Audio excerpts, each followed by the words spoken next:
What's up? Welcome, everybody. We are back. Vibe Rant. It's been a week, 2 weeks since we did one. I was out of town, so I'm really excited to be here with you live and direct. And we've got the great Slick Dissident, of course, as always, running co-pilot, and Dylan Saccoccio here to hang out for this convo about fitness and manliness and how to not become a fruit-booted gamma troll.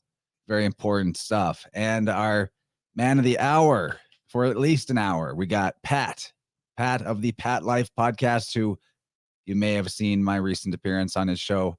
And he does really great things over there. I'm like keeping a close eye on his content because there's a lot of guests that I think I need to start poaching.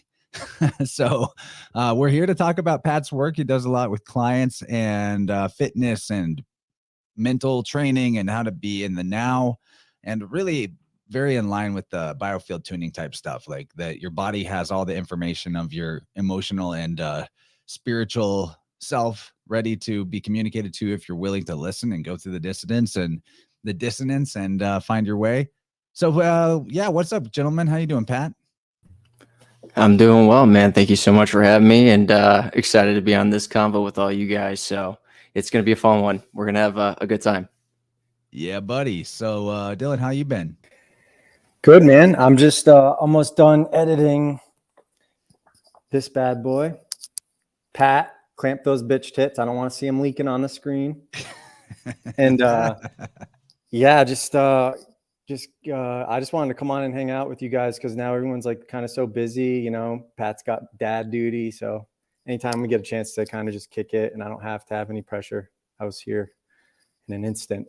But actually, I don't know if Pat's ready to take clients for this, or I don't know if you want me to plug this, but Pat is really good. He has like this software that where like you go do certain movements in like a field, and it'll show like your whole body's alignment and stuff. And like I did this with him over the summer, and saw like how because of the way I was walking, my arches were collapsing in my feet, which was causing issues like with alignment with all the way up to like my back. And like it's pretty wild. So I think if you get a chance to get him talking about that subject, you should.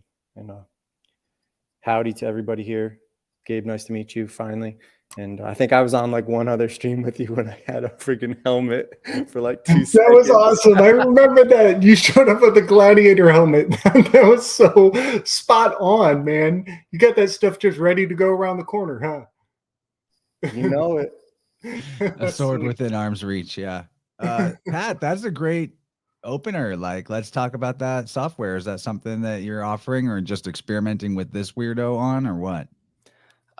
No. So just kind of quick backstory. So been trainer for over 10 years, been through the B system and a lot of these big gyms. And ultimately, you have to go through all these certifications in order to basically maintain your license or your certification rather.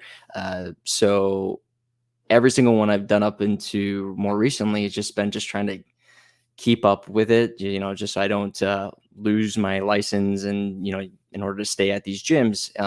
But recently, because of my buddy who's, you guys know Rob Edwards, he's here. He drew my attention to this company called Goda. Now, some people have their opinions on it. They like where it's going. I don't agree with everything, but they get to the heart of understanding the sacred geometry in the body. And that really drew my attention. It really caught my eye. And then, and Rob brought it to my attention and he was like, dude, you should go check this out. So I just, like anything, I did another deep dive and I started to see exactly what they were saying. And, with 9-10 years at the time of questions and things that I couldn't connect dots to, because I wasn't sure why, everything in like a flash moment just was like, and it all made so much sense. So I was like, oh my gosh, I need to do this. So I got through their certification willingly. And it was one of those things that through their certification, they can use many apps, but the one they use is called OnForm. And with OnForm, as Dylan was mentioning before, is I would take people through an assessment. And within that assessment, I'm looking through basically, do you have any sort of limitations in your movement, but I'm looking for specific things, and we can talk about the sacred geometry aspect here soon. But it's not mine. It's not something I created. It's just already out there. We just use this program, this app that allows us to just do that. We slow everything down, and I can zoom in and see exactly like, look, this is where, basically the sacred geometry is not applying, and you're not utilizing that. Let's now focus on using that as we move forward. So in a nutshell, that's what he's getting after, but we can dive more into that as we go on. Well, yeah, that's maybe not your invention or something, but you've got the knowledge and experience to help someone actually and know what to do to correct what this diagnostic tool shows as being off, right? Yeah, absolutely. And I was talking actually I talk to a lot of people on my show as well about this, but I was actually said Dr. Andy Kaufman on this morning, and one of the things we were talking about, or at least with me, was saying what's great about this is we start to in trying to get people to think about, like, Dylan's books and the things that you guys are talking about. If somebody who's not privy to that, or they're not ready to accept that information, you're kind of just talking to a decent audience, right? And that's great. Everyone here is awesome. It's fun to be able to have these deeper conversations, but we know a lot of people who, again, aren't awake to this. What I'm doing, I truly believe, among other things, like what you're doing as well, Chance, is it's allowing people who are questionable about all of it and won't even hear it. It gives them a chance to go, okay, I've had, like, and this is all true, by the way, everything I'm telling you. A 76-year-old client who's like, I've had sciatica for 45 years. You've been with me for 2 hours and I don't feel it anything. It's been months and she's still saying, I don't have any pain. What did you do? And for me, it's going, this is somebody who I know is not open-minded to, I can't sit there and be like, so do you want to talk about RAM? Like, I can't do that with her. Like, she would be like, you're a nut job. And I go, you shouldn't talk to Dylan then. You're not ready. But you just went like hyper autistic for a second. Oh, I know, dude. That's how I roll, dude. I got a little bit in me, man. But what's cool is that opens the door for her to be like, what are you doing? And then I can talk about sacred geometry. I can talk about the natural spirals in nature. I can start to open these things, and people are not going like immediately like, okay. They're going, no. I feel better. Like, I feel different in a way that's something I haven't felt before. And it's not anything I'm doing. Like, I'm saying, Pat, I'm going over them like, oh, it's just purely like we're getting back to nature. That's all we're doing. So it's really fun for me because it's going, I feel like I'm like, I always consider it like, I'm like the highway drug, like I'm like weed to people doing like harder drugs of like conspiracy or like deeper dives into things where they're like, man, I just did this one workout with Pat, and now all of a sudden I'm like, I'm listening to Vibe Rant 24/7, and I think I'm getting gravy overload. What the fuck happened? yeah, dude. I went in for a consultation, and now I'm walking out thinking the Earth is flat. What just happened to me? So I thought I was just fixing my back. I didn't know that we never went to the moon. I was sure that I went to the moon. It's 100%. I mean, I would be lying if that didn't get brought into some of the conversations I've had with clients that I've been with for a long time. But it's always a fun time. But anyway, yeah. So we get into some really deep stuff, and as you were saying earlier, it's about the mindset and understanding how important that is. And I know with Dylan's work and what you guys talk about, you're always hearing about, the encodings of the spine, and the cerebral spinal fluid being the anointed, all that stuff. So it becomes this whole understanding it not from that esoteric side, but actually the physical movement side. And I want to try to be like, how does this make sense to people? So you do monk sing over people, Pat? Okay, maybe I do a little bit, but it's only, I usually wait till someone's a little bit more open to it, and then I hit them with a sharp C, hit them with the B flat if I'm feeling loose that day. But it's always what I do. So, but anyway, we can dive into whatever you guys want to explore. No, I love this. You're a gateway drug to people in a good way, because what I do, they already have to be pretty acquainted with woo to at least be open to like some guy across the world waving tuning forks around in his living room. Like that's going to do anything. Well, and that's the thing. And that's what I love about it is it's because it's seeing benefit in what you're doing, understanding exactly what you're doing. But ultimately it's like, I'm And that panning your balls. dude. Dude, I swear by it.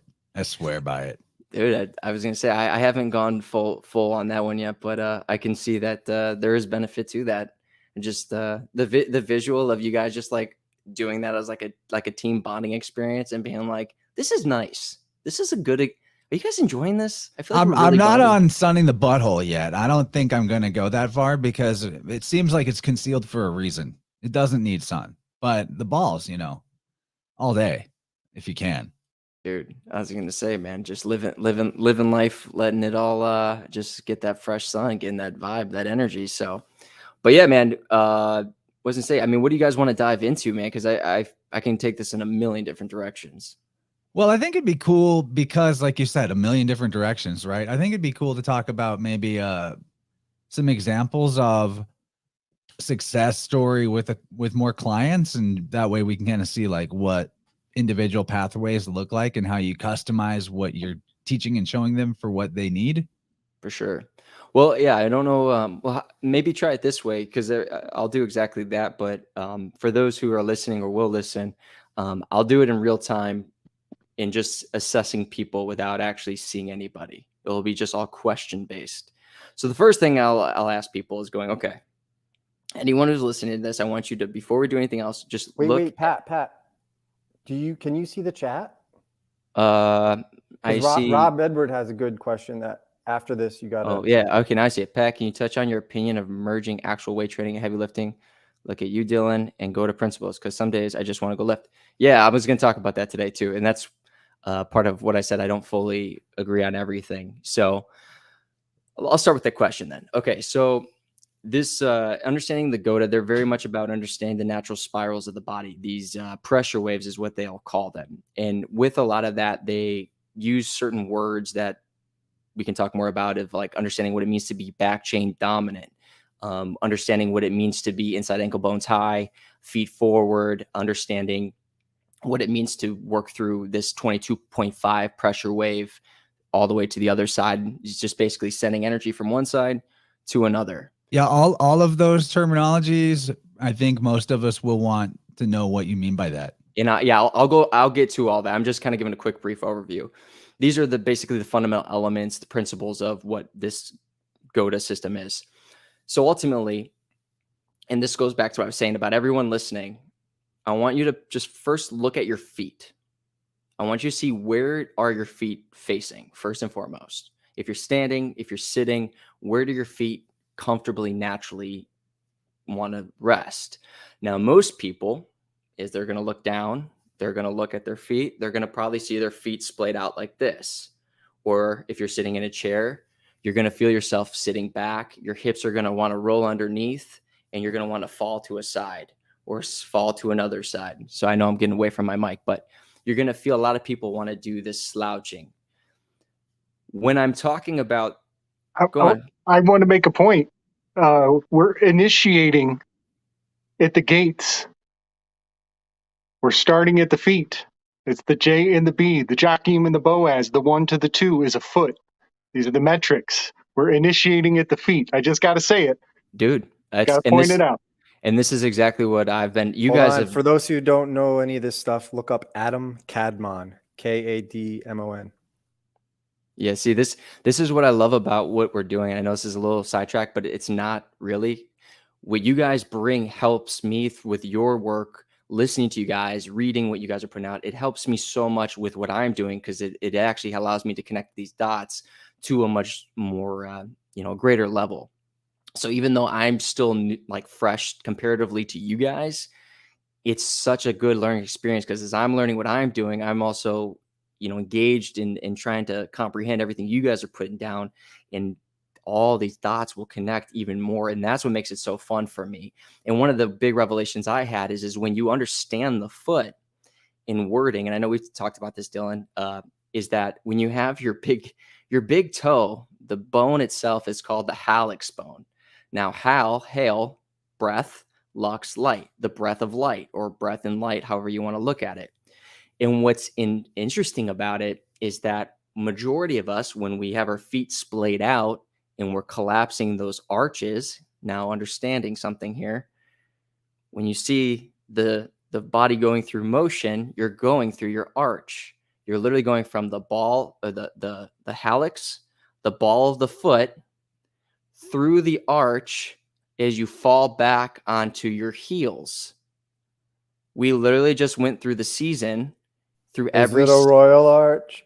Yep. As you go through every step that you take, if you're moving through your arches, if you're moving through your natural Gabe, you God-given need to arch, calm down over there and stop squirting in the background. Say I can it. see the screen is about to, yeah, it's fogging up. But what's fascinating about it is most people today will tell you they have collapsed arches.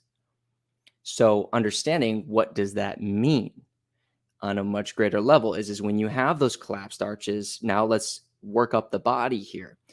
When the feet want to splay out and these arches collapse, what it's doing is it's creating an internal toroidal tension that's causing knees to collapse, causing this, what we call a valgus knee, like a collapsed knee. When they all collapse, what's going to naturally happen is, because your spine, right, it has its natural, we're working up the system now. The spine, the sacrum, the lumbar, which is the lower back, they have those natural curves for a reason. But what's happening is when you're collapsing your arches, that lower back will start to do this.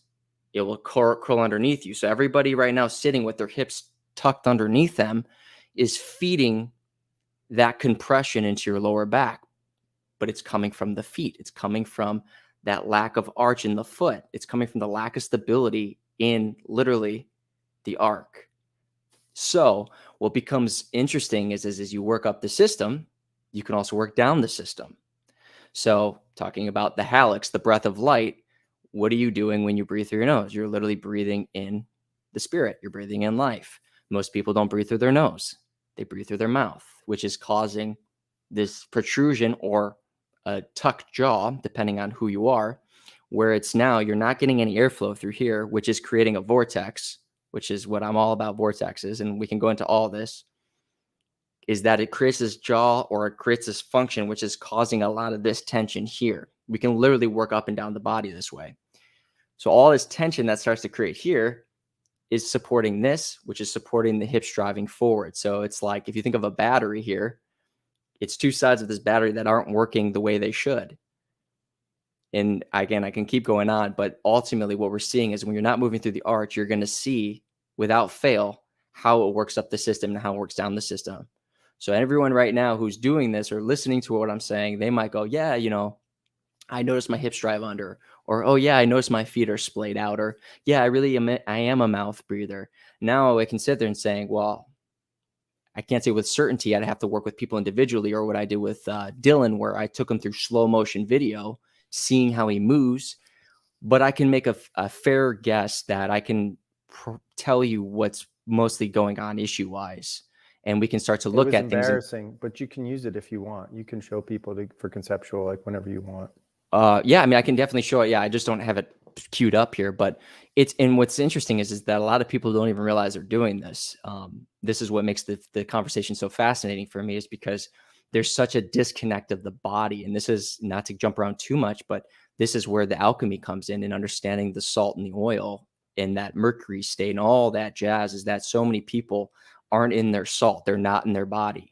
And I know this with certainty because I've literally had conversations with dozens of people where I go, all right, put your weight on your front foot. Do you feel your front foot?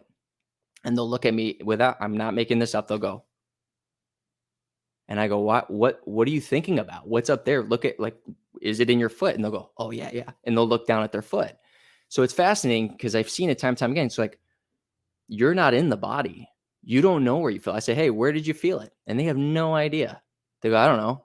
So you just moved for the last minute or 30, 40 seconds, and you have no idea where you felt it. I guess I wasn't thinking about it.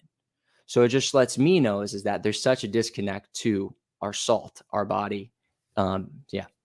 Right. They're mistaking thinking for feeling, actually. I wasn't thinking about it. Well, feeling is not thinking. Stop thinking for a moment and feel. It's all over the 100%. place. I'm noticing possibly the core if there is an essence or like a center of the inversion fractal, it is the way that in all dimensions of scale, micro and macro, language is being put before reality, which is descriptions are being put before feelings, things like that. It's like that's the chief inversion, and to the point where the map is the terrain now. The terrain is completely ignored. And that leads you to the metaverse ultimately. The final stop is the metaverse. Exactly. And to your point, especially about the thinking and feeling, what we've been and I don't know if it's nefarious, I can't make this claim, but with the fitness industry now, it's become so focused and centered around getting people to go, I'm doing a bicep curl, therefore I'm in bicep day. I'm doing chest today, therefore it's chest day. And you can, those ranges of motion obviously are conducting a lot of that, but what it's doing is it's giving people a cushion of going, I did biceps today, therefore I got my workout in. And I can assure you, the amount of people I worked with, they go, hey, I did this today. And I go, did you feel it there? And they go, yeah, not really. And it's just going, okay, let me try to understand this then. If you didn't really feel it, did you do it? Well, I did squats. I did leg presses. I did lunges. But I didn't really like. I mean, my legs. Just maybe because I'm getting stronger. Okay, well, where did you feel it, dude? My back was screaming. Okay, so hold on a second. Now you're telling me you felt your back, you didn't really feel it in your legs, and it was leg day. From what it sounds like from your logic, it was back day. Am I right here? And a lot of people will go, well, no, I mean, I move through my legs. And that's like, and what analogy I always use is to show people is I'll put my hand, if I'm with them in person, and I'll put my hand on their shoulder and I'll put it and I'll extend it out and I'll go, okay, if anyone walks by right now, do they know if I'm pushing really, really hard into you? And they're like, I mean, not really. So then I'll push really hard before they notice, and you'll see them go, and they'll like push back into me to meet my force. And I go, now do you think they know? And they go, I guess if they see my face, I guess they can see. And I go, notice the difference. Someone's walking by. I can be doing the same thing. I'm not changing. It's how you change. Now I'm the floor. I don't know how much tension you're putting into it. No one else in this room does except you. The only way we'll know is how you respond. So this is the types of things I start to teach people is being present with the body, being aware of everything, feeling what they are feeling. And then as we start to grow and really get into the alchemy of it, really, I start to and give them an understanding of basic alchemy because I'm nowhere near professional at it. I just know the basics of the body aspect is then going, now we can direct it. That's where people start to go, holy moly, man, this is insane. Because what we can be doing is I can say, hey, we're doing a let's just say, squat. And you're going, dude, my biceps are screaming right now. Did you want to put it there? Yes. Well, there you go. Or, hey, we're doing a pull up and I feel it in my calves. Did you want to put it there? No. Okay, put it in your hamstrings. Whoa, my hamstrings are screaming right now. Hold it. Don't go. Stay in it. And this is what gets really fascinating is now people go, dude, I was doing a back workout and I felt my hamstrings working with my glute into my back and I felt no pain in my shoulder. How did we do that? And this is where it gets fascinating is because we are now in control of the vessel. We are in the driver's seat once again. We're reclaiming through movement, through stress, through alchemy, the physical body. And that's where it gets really fascinating because then you start incorporating the breath and all that stuff. So did that make sense? I know I just ranted there. No, we're here for it, man. I'm over here just thinking like, I got to work with you like long term, not even a little bit. I would love to do some big transformations on the way that I carry myself and the level of awareness. I mean, it's something I've worked on throughout my life, but I remember in my early adulthood when it struck me how disconnected I really was and how just like klutzy, spazzy out there I was. It was like, shit. It almost felt like too much to get over. Like, yeah, it was huge. And, energy movement practices, qigong, I harp on it all the time, but like that was the real transformative first big step for me, that I stopped stubbing my toes on things whenever I started doing that. I started putting my attention into my body at different points, but I still have a long way to go. I mean, and in terms of the working out just one area of the body and be like, I did my workout for the day. Yeah, I totally could use all kinds of upgrades in my strategy for exercise. So we'll talk outside of this. I want to probably hire you, actually. I mean, Guys, at the do you end of have the any day, observations or questions to throw to Pat? Well, I would just say is like, I'd give anything. Like I learned about stuff, like my priorities of what I learned about is absolute trash. Because I was around, I didn't know what I was around in Hollywood, and I knew it was dark. So I had to spend all my time figuring that shit out. But if I could go back in time, I would have learned about health and this stuff before anything, because without your health, nothing else matters. Not a goddamn thing. All your money, everything, your status, nothing. If you don't have your health, kiss it all goodbye. Well, real quick to your point, Dylan, and I'm 100% in lockstep with you on that, is that you also, if, we continue to do stuff, and I'm happy to continue to help you, brother. It realizes it doesn't take much. And this is the beautiful thing about it. It doesn't take much. A lot of this healing journey for a lot of us is such, it's an outsourcing thing, as we already know, but it's just going, I need to know how to channel that inner focus of self and knowing what it is that I'm actually trying to achieve here. And when we do that, you realize what you're doing when you do certain things, like in regards to, like with you, Dylan, I know you have like your hip, I believe it's your right hip, right? Just screams, like giving you just pains. It's just knowing, okay, that's a communication. When we can understand and It's really the Catholic hip. Yeah, yeah, exactly. No, seriously, the right hip is about guilt-driven overdoing it and over pushing yourself because of feeling guilty if you don't get productive enough. It's the guilty hip. Anyway, I mean, in the biofield, that's usually what, there's more information than that, but that's the most common thing going on with the right hip. It depends on front or back, but guilt-driven overdoing it is usually the main culprit. Oh, sorry about that. Well, what's interesting about what you just said there is that when I train people for as long as I have, I see, like everyone else, I see patterns. One of the biggest patterns I see is talking about rotation and everything else, is that when people will go into a squat, and Dylan, I saw it. I'm going to venture to say that both of you probably have it to some degree, and it's not a bad thing, is that most people, when they go into a squat, what you'll see is that there's a shift this way. So the right hip is driving back, where that right shoulder is pulling back too, the left goes forward. And it goes without fail with, when I would say probably 90% of the population, is that what we'll see if you're going to, taking what you brought to the table, Chance, is that majority of people are dependent on that part of their right hip because they're with a collapsed arch and everything else. So there's so much dependency on that right hip. And as this is happening and all this is going out of place, we're also seeing that right knee is collapsing. So really that inner right thigh for a lot of people, also a lot of people, their right knee, I mean, it's both knees, but a lot of people have inner, like what we call an MCL tear is pretty common in the right knee, more than the left. ACL tear specifically as well with the right knee happens more. So you're seeing, because of the collapse of the arch in the right foot, all this stuff, that right hip is taking on a lot of people's brunt forces of their everyday moves, the way they sit, the way they collapse into the right side. It's taking on a lot of tension, and it's not a tension that's dispersed. It's very isolated tension. So as you said, that there's a communication that is happening there a lot of times in that right hip. So yeah, people are prone to putting their weight more on their right foot. It's a left-brained society, so people are more dependent on masculine energy, productive energy, not very receptive or let things happen or good at letting things go.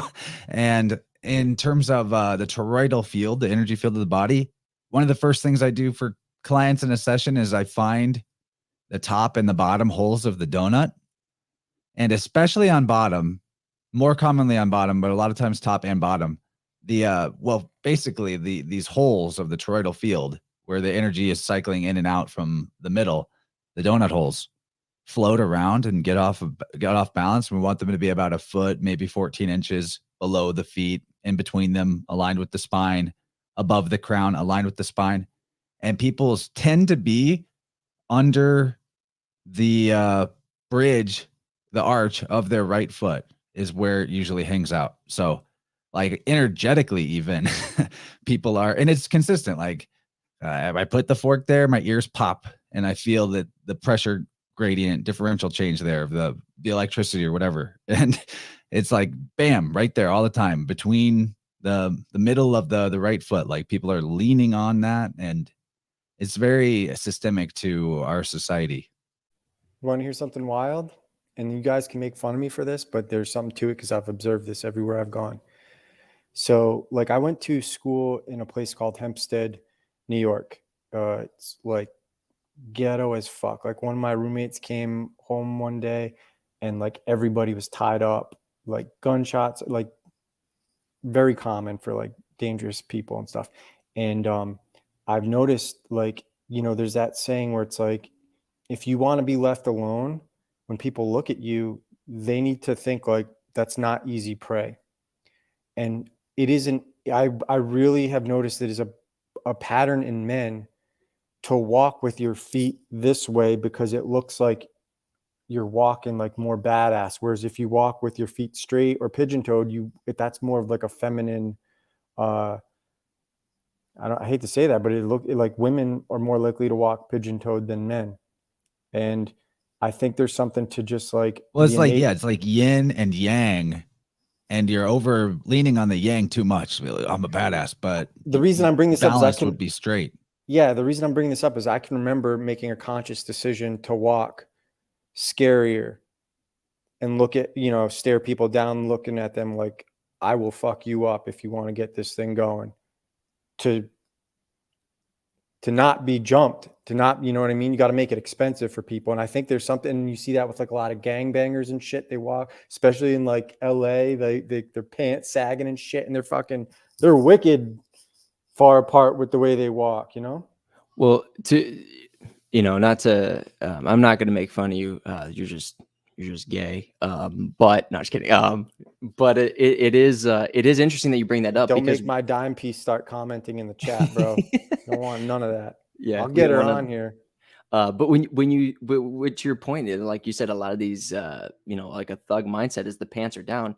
Realistically, subconsciously, everyone knows, or at least should know, if those pants are that far down, they can't move quickly. There is no moving quickly. Their pants are literally hindering their movement pattern, right? So that's just at a subconscious level, even a conscious level. And I get your point, and that's the thing is maybe it's personified that way, and you protect yourself. But the thing is when you have somebody who knows their foundation and isn't walking with this like walking in that way, but is walking stoically, because they can actually engage what we'd call a back chain position. They're not like this, they're not slouched, but they're in a back chain position. And when they need to get into a front chain, they're powerful here.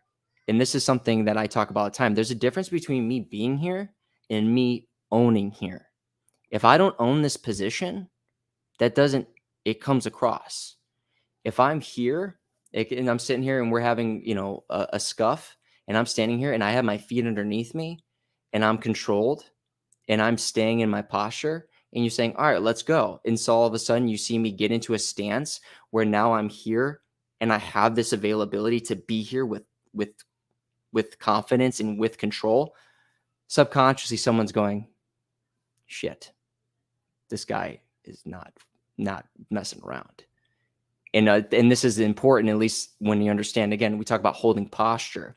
And this is where the energy, what you talk a lot about, Chance and Gabe, and even as you too, Dylan, is that when you understand, when you have the availability of what we call the middle of your back, the thoracic spine, this rotation, this oscillation available, when you have the 3D motion, the rotation of your shoulder, your neck, your gyroscope of your spine here as well, when you have that rotation of your hip as well as your ankle, What you've done now is you've created toroidal field after toroidal field working as one symbiote, like a symbiosis. And now the whole body is letting off that projection of energy.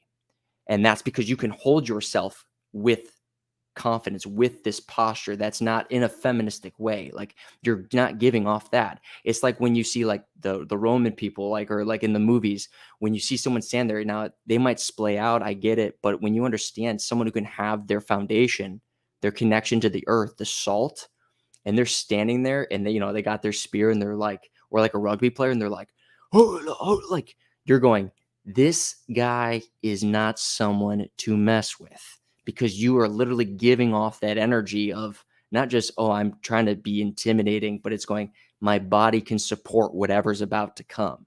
I have the ranges of motion that are available. Like you see guys who are like big, but they move like this. And you're like, dude, that guy can't turn left to save his life. Like he has no rotation. He's not as intimidating as he looks. You know what I'm saying? So it's I totally get what you're saying, Dylan, and I can see in Well, the survival the pants tactic. thing is like fashion, but the No, I feet wasn't thing talking is about the pants. I was energy just that thing. was just something that happened. Like It made just you- like it- when you look at like the cholos and shit in Los Angeles, Yeah. that's just what came to mind. You It was know what I mean? a Like, think, turn on like, for you. no. I'm joking, Okay, I'm I joking. gotta throw in some syncretism of the thoracic section of the spine. It's the middle 12 vertebra, and we know the spine associations with Did you Jesus, say right? Thor? It's thoracic. It's Asa Thor. It's Asa Lord Thor, Thor.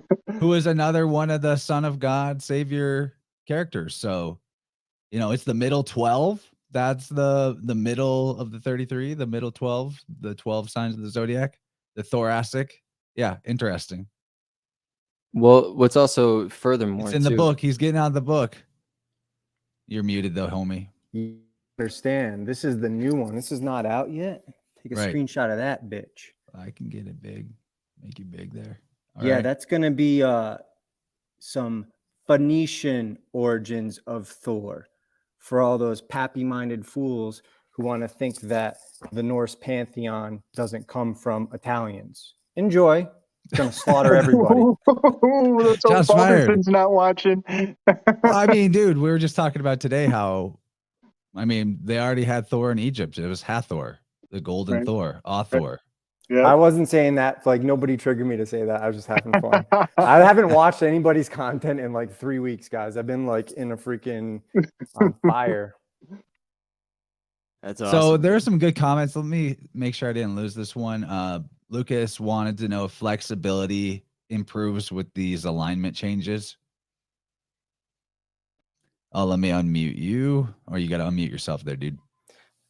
Yeah, so understanding too, like flexibility is just another name, but it's really mobility.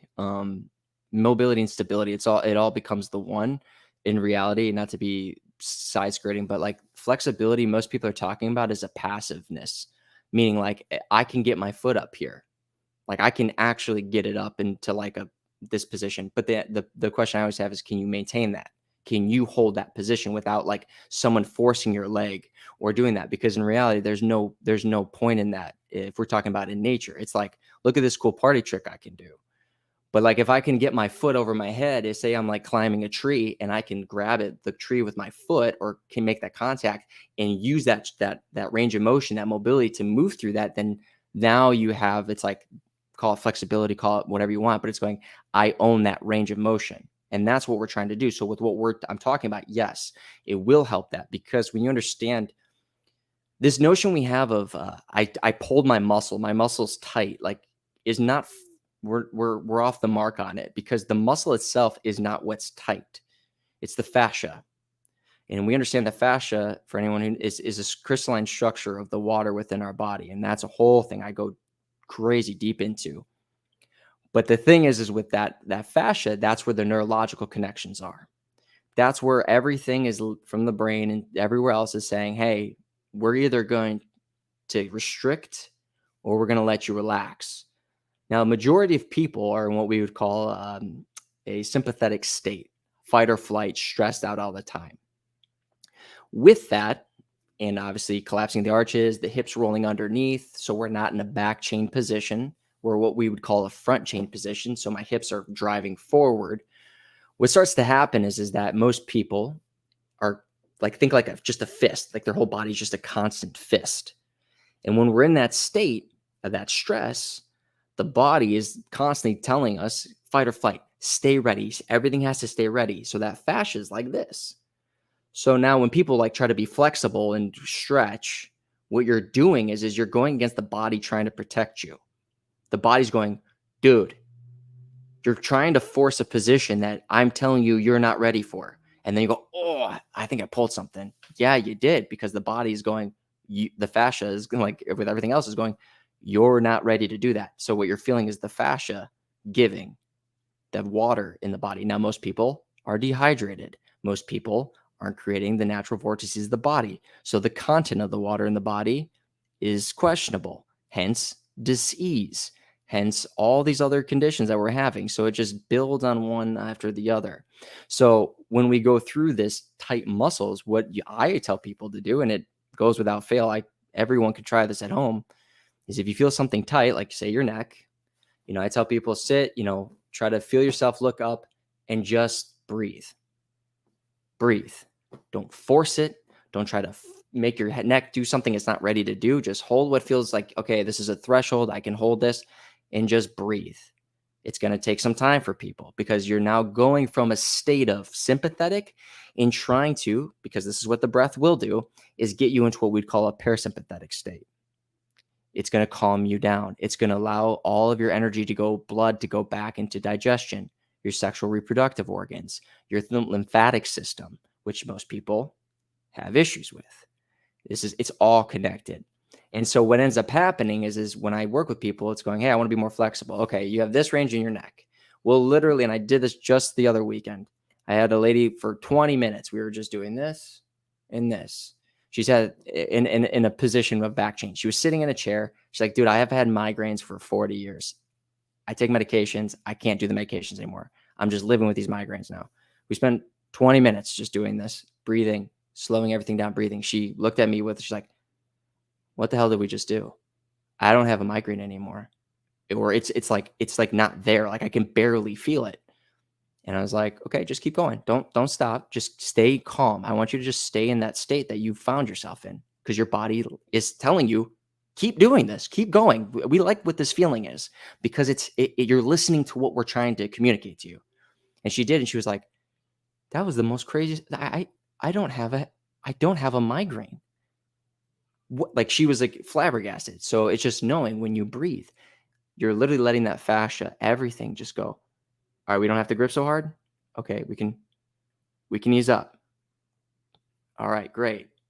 And that's what I'm always trying to do with people, is getting them to be present with the breath, be in those states, so they will get flexibility. They will find mobility through that. I say flexibility, but I'm just really talking about mobility, where they can get, people who have locked shoulders, their arm can only go this high, and then, after at one session of an hour, they're able to be here with no pain.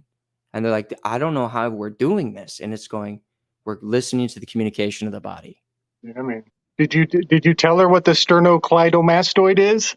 I didn't. Certain people, you have to give them little hints of it. But go on. I've been thinking about that. A lot of the mind magic of medicine is these crazy names. Ooh, it's so scary. I can hardly pronounce these names. But you can flip that. You turn it to the light side, and we give them the name of these things, and then that's a fun word. They go home and they've got this 5-6 syllable word that now they own it, and now they are more in control of and have command, literal command. They can name the thing that was ailing them before. You're 100% right. And what I try to do, and I'm not always good, because sometimes like the truther in me, who's like, when people come in and they have an open mind, I'm like, dude, I'm about to hit you with some gravy, dude. Like, let's go. So I have to be. I've been eating this gravy up all day. You ready? Yeah. Oh, dude. Like sometimes, like I'm like sitting there. I'm like, do you know that they've cured cancers?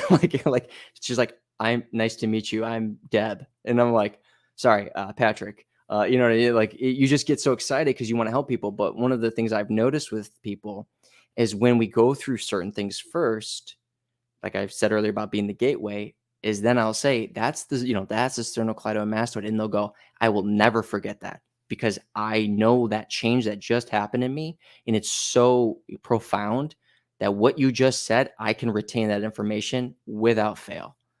So that becomes very interesting for me, is just going, these are the little things that we can do.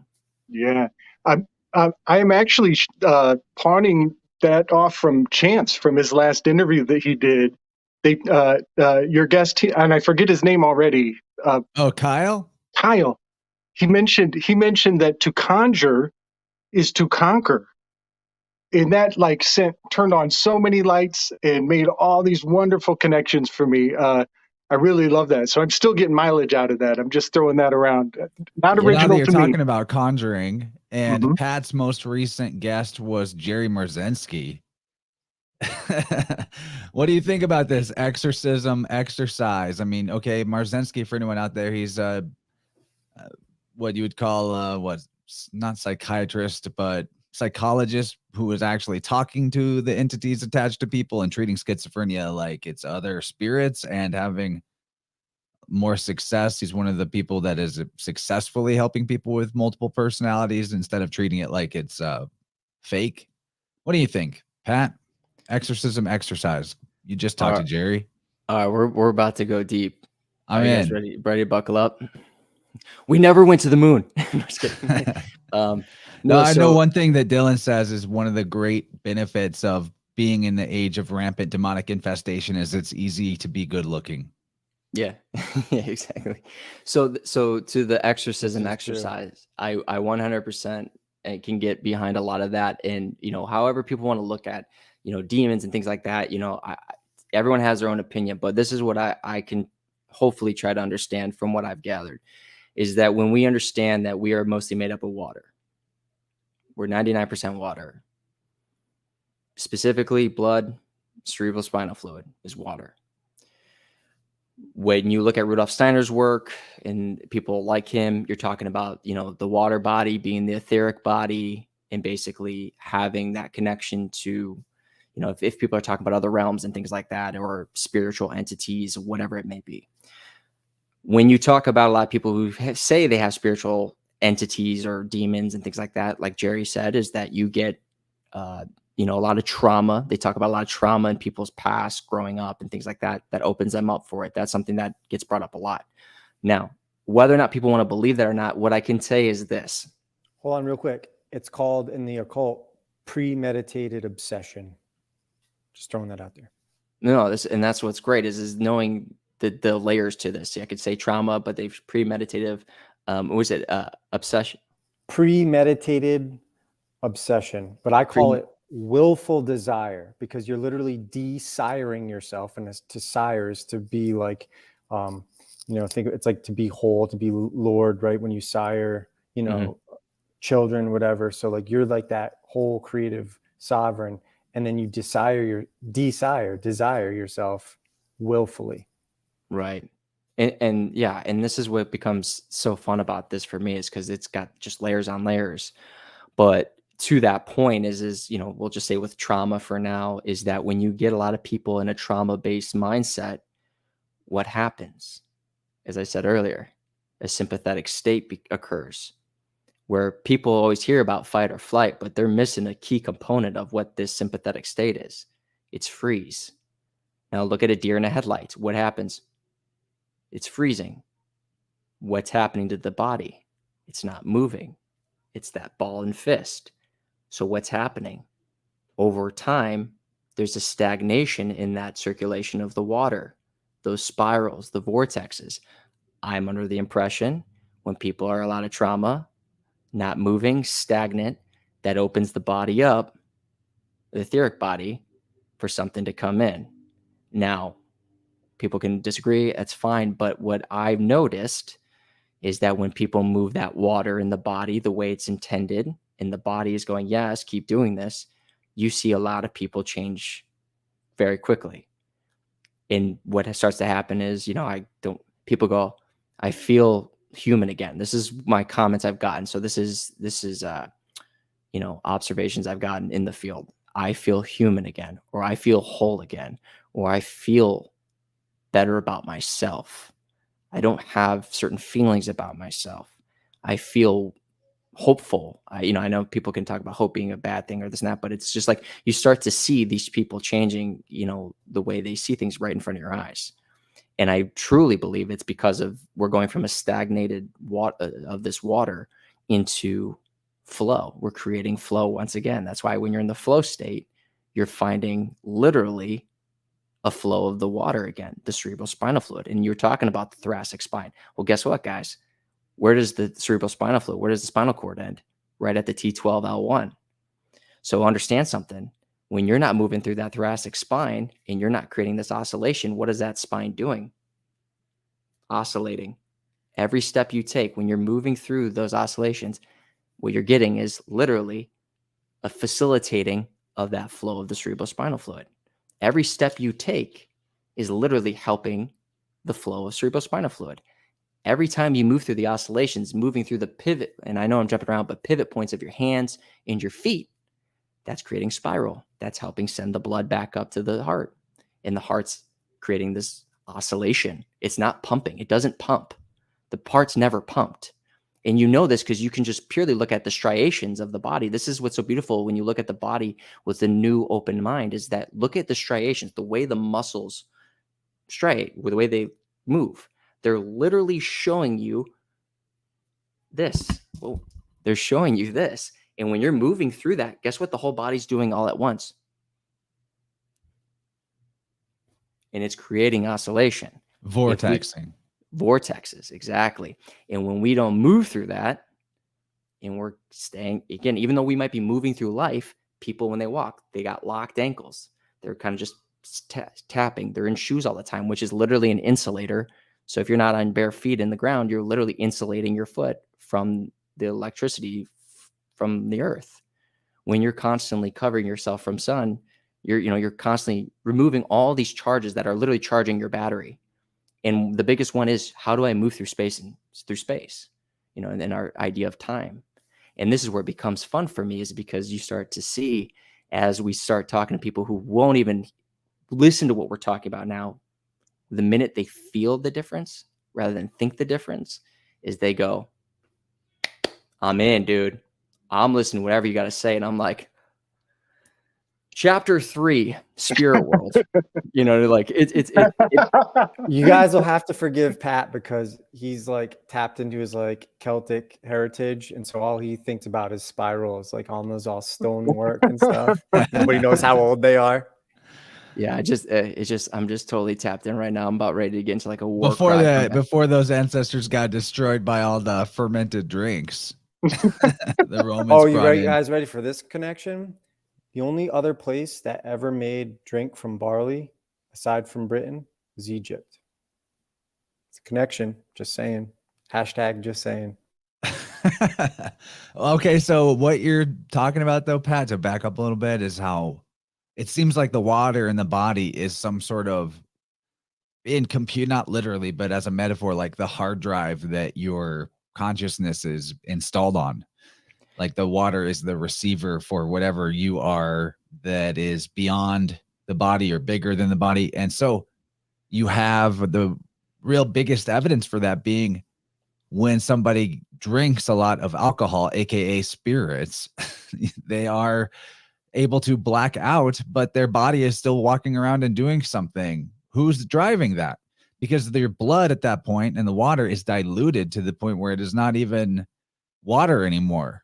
So yet something else comes in and is driving. So it's like that stagnation of the water in the body through not enough movement is fermenting your blood, and that even sent me thinking, like, wow, we call alcohol spirits, fermenting, fair, like fair or fae, the fairies, like tricksy bad spirits. You ferment, the mint is the mind.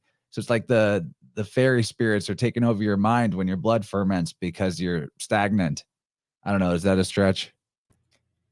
I mean, I would definitely agree with a lot of what you're saying. And, just to take it a step further too, talking about the, what happens when you're detoxing, right? Or especially with alcohol, what do we always hear people say? Dude, my liver's shot. My liver's fucked. And it's interesting about the liver, and one of the biggest things that I've learned along the way is that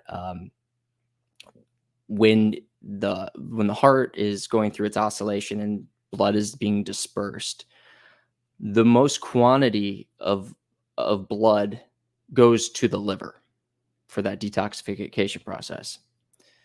And then it goes to the other organs, it goes to other places, it then goes through its cycle, and then everything through, so that's oxygenated blood that comes in, it goes through the body, and as that blood starts to come back to the heart, it's then deoxygenated, just essentially without oxygen. Every bit of your blood, as it's coming back to the heart, filters again back through the liver. So think about this for a second in regards to what you're talking about. So the blood, you take, blood comes through the heart, everything is dispersed. A good portion goes through the liver, and then the rest of it comes through, other parts of the organs, and then all of it comes back through the liver and back to the heart, pretty much. You do that classic L to R switch, and your liver is your river. Everything's flowing through it. 100%. And it's also the Libra. It's the way. Oh yeah, because the V to B switch. Yeah. Bada boom. And this is what gets fascinating, is just also understanding a big important piece of this. And this, for other people, this might not be much, but this blew my mind when I realized this and came to the conclusion, is that the amount of let's just say flow that goes through it is actually not as strong. It's not a strong current. Let's just say that the current itself is not very strong.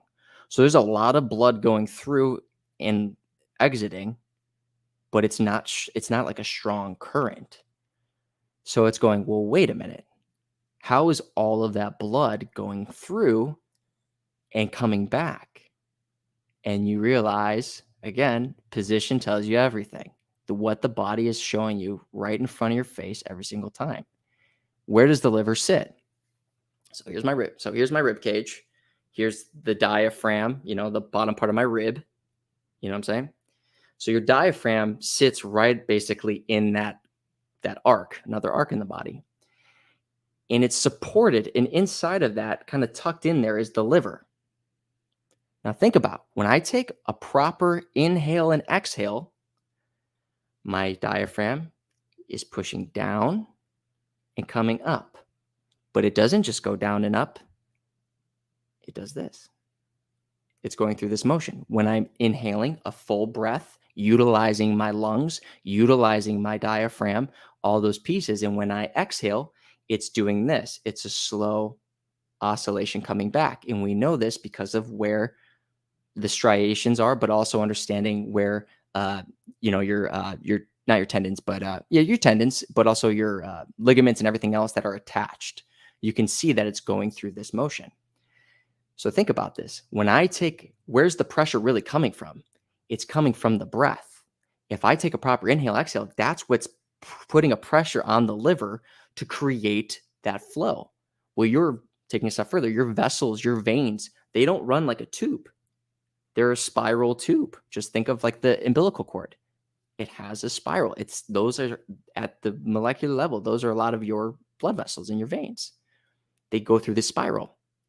So what's interesting is if you don't take a deep breath, which is coming from that nose for most people, you're not helping detoxify the liver. You're not helping the flow through that liver. So people, going back to drinking, you're now needing the liver to do more work. And majority of us don't even breathe to help it when it's not under that much amount of stress. And now what we see is this consistent fermentation that's occurring and this lack of flow. As much as the heart is doing a lot of, doing work, it's not just the heart, it's the whole system. But we're so focused on the heart, being that it's super important. It's the earth, it's the heart space. Your heart's full of gold. We have gold in our blood. Like all these things start to make sense, but it's going, the whole system needs to be in one unit. Yeah, so again, we can try to isolate what we're looking at, but it's the whole system. And that for me was so profound because it's going, I'm literally helping the detoxification process of my vessel, of my being, when I take a deep breath in and a deep breath out. And this is where, like everything else, I already, I know my connection with God, and I was like, God is real. And I go, literally thinking about going, when you come in this world, the first thing you get is the breath. The last thing you get is the breath. There's no question about it. If you never breathe, you're never really here. If you don't breathe, when you have your last breath, but then you breathe again, that wasn't your last breath. The last breath is when you're no longer, you're not here anymore. So the point is going how important breathing is and how it's putting you in the present moment, how it's detoxifying the body, how it's helping you get out of a constant stress state, and how it's allowing the body to go into this relax so I can then move through the flow and I can be in a true flow state and heal.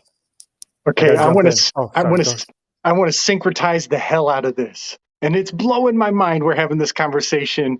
It's like right in stride with where my mind was yesterday, today. This is great. So, okay, Jacob and Esau. That's the trachea and the esophagus. They're the twins. Diana is the diaphragm. She's got the bow. Artemis, the bow huntress. And her brother is Apollo. I'm thinking those are the kidneys. Or no, yeah, the kidneys. I think that's the kidneys. Like you were saying, the diaphragm massages those organs below. So I'm seeing these mythological characters corresponding powerfully with our anatomy in a fabulous way. And it's been on my mind for at least 48 hours, and here we are talking about it. This is great. And then one more thing real quick. I've recently discovered that the standard heartbeat is articulated in the medical field with the letters P, Q, R, S, T. And I'm freaking out at what that is telling me because PQRST is also encoded in the lunar standstills in the eclipse cycles. And it's blowing my mind that we're having this wonderful conversation about like the toroid of it all, the universal toroidal experience.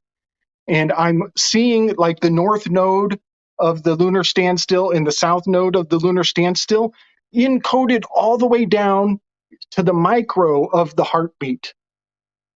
And then just to like kind of throw it all out and leave it on the table and see what sticks, I'm also into the Enneagram, the 1 through 9 Enneagram, which people perceive as a personality matrix, but Tesla was using it for energy.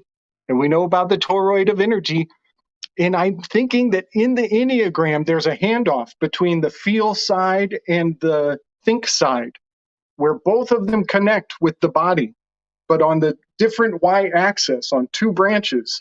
And I think that those connect points of the feel connecting to the body and the think connecting to the body, I think those are nodes. Those are like the nodes of the lunar standstill of the heartbeat with profound consistency. Okay. All right, I got to jump in. Yeah, bud. One, Chance, when you were saying all the fairy stuff, did I just miss that, like iron is ferrum? Did you say that beginning and I just missed that, or did you not even say that? I didn't even point that out, but yeah, the blood has iron in it, and that's ferrum. So, okay. Two, to what Pat said about, God and all that stuff. We're in a creation. It must be created. Thus, there is a creator.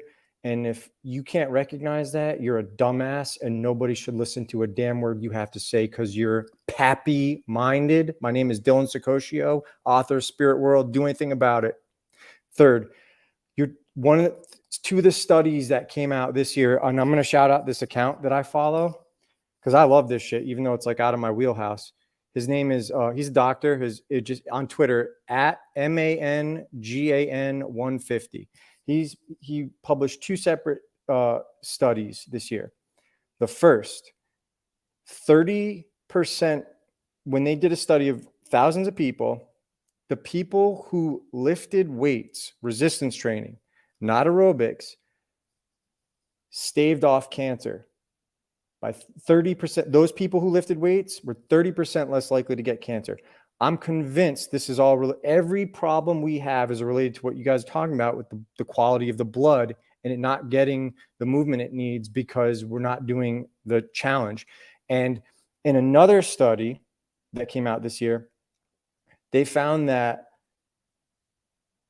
lifting weights, resistance training, also staved off the loss of blood circulation in the legs. But the people in that study that just did aerobics, doesn't matter how much you want to do that shit, the Ironman, the triathlons, it did not stave off blood circulation. In fact, it's even worse for men. It actually did something bad to them. But lifting weights kept that circulation in your legs. And that matters when you get older. We don't think about this stuff yet, but when you can't friggin' go to the bathroom without a walker, or like, you know, like this is when your family puts you in a home and when they don't have the time to do all this shit for you. So do with that what you will. Yeah, man. Yeah, I would even add to that, like, the Asians have like this ridiculous life expectancy. They always have. They're the longest standing culture throughout history and time. And those fools can kick. They can kick. It's integral to their fighting systems. They kick. And that keeps that, the femoral bone is where all the blood. Femoral, there's another fair. Yeah. Oh, nice. But I want you guys, everything you guys are saying, I agree with the majority of it. And I want to even take a step further, though. You talk about the Asian population. We're talking about, well, let's just start here. We're always, we're so focused on exercise. But let me ask you all a question. How often are you guys exercising? In 160 whatever hours in a week?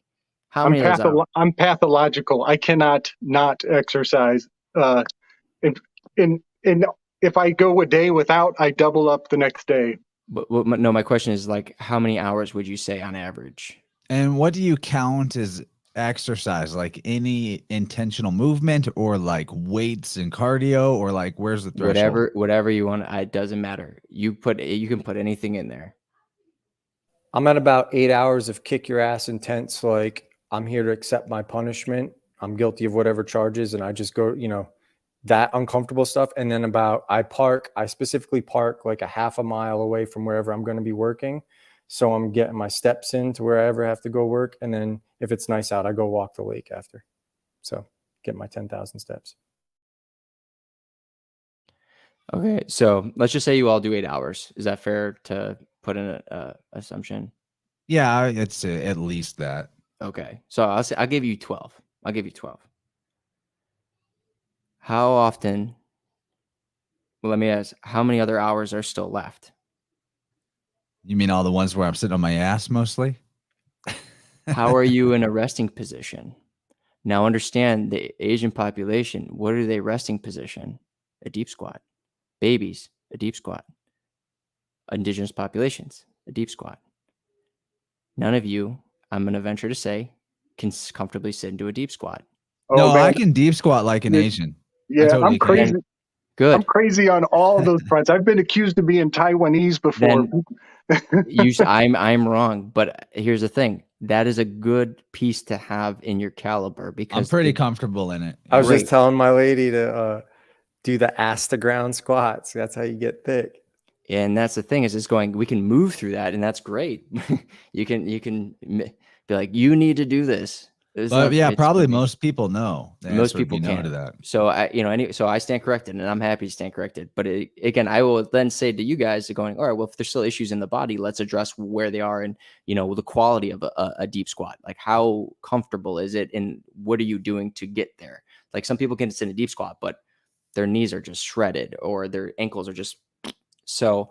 But to the point I'm ultimately making, the majority of the population cannot get to that place. So it's going.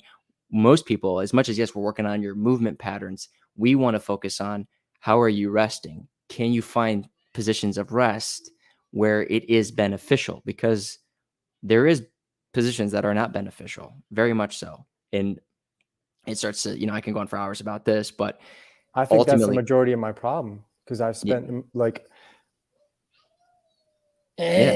now gotta finish Spirit Whirled or I'm gonna die, And most people are there, and then they're asking their body to go into like a back chain position, like a squat, like a back squat, or some sort of, position of a lunge where they want to go back chain, but everything is telling their body, hey, drive the hips under, let the hips keep going forward. And then people will go, dude, I just slipped a disc, or I have really bad sciatica now, or I just shredded my knees, or I just pulled a hamstring. I just ruptured my Achilles tendon. I have inflammation in my knees again, or I have a really bad hip, or, you know what I mean? So, or they'll go, Yeah. man, Tell them how careful they have to be, because my friend Dale, he's fucking jacked, and he slipped a disc just casually picking up something that was only 150 pounds, which is like nothing for him. and this You is, have to be careful. You do everything with intention. And this is my point is people want to do it with intention, but they don't know what that intention is. So ultimately, when I was in high school, I did an ACL tear, or no, meniscus, the MCL. It was the meniscus on my left knee, doing basically like the amount of weight I was doing on the squats was to make it look like I was trying, but not actually doing any work. So like I was attempting to slack off and just go through the motions. So I wasn't really with it, paying attention to what I was doing. And that's how I got the tear.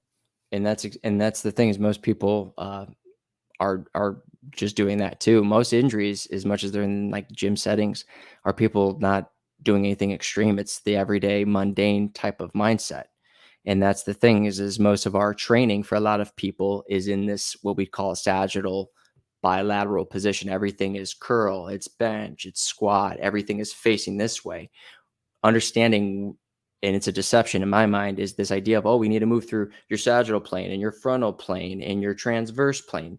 We need to work through all of them. It's all the one. You're moving in the one. If you're moving through the natural spirals, you're doing all of them, every single move without fail. There's no if, ands, or buts. And this actually brings up Rob's question he said earlier about how do you incorporate, because in Goda they'll say we don't want you to lift with like your hands anything below the weight, like doing deadlifts or squats with like weight on your back or things. They're very particular because it doesn't align with full on nature. So to Rob's question is I go, well, yeah, you might not move in certain patterns that's true to nature, like in the gym. But where I differ from the Goda people, and not it's bad what they're doing, I love what they're doing. It's just going, some people, again, energetically, it makes them feel good. So I say, oh, we need to own those positions. I can still move through them, but you need to know how to own it. Just like I said, if I'm here compared to here, I need to own those positions. I need to own every range of motion my body has available to it. If I can own it, be present with it, then I say, have at it. Go to the gym. Do what you need to do to feel good. It's like, as Tommy John says, like a happy donut's better than a sad salad. That's actually one of the things I like about the 12 rivers system of Qigong I do, is that I'm pretty sure that when I've done all the movements in those sets, I've moved my body on every axis of motion and every joint that it can possibly do, at least a little. Absolutely. Yeah. And real quick, I love this combo, guys, but I'm going to have to roll here because I got to go back to dad duties. What are we looking at? Sorry. He's just showing us some page of some weird book. Sagittal. There you go. Arrow. And Saggio, I perceive quickly or keenly with the senses. The arrow of Jove. That's where Sagittarius comes from. It's the archer with the arrow aimed at the scorpion's heart, and Tatis. And that's the so beauty. You go into dad duties.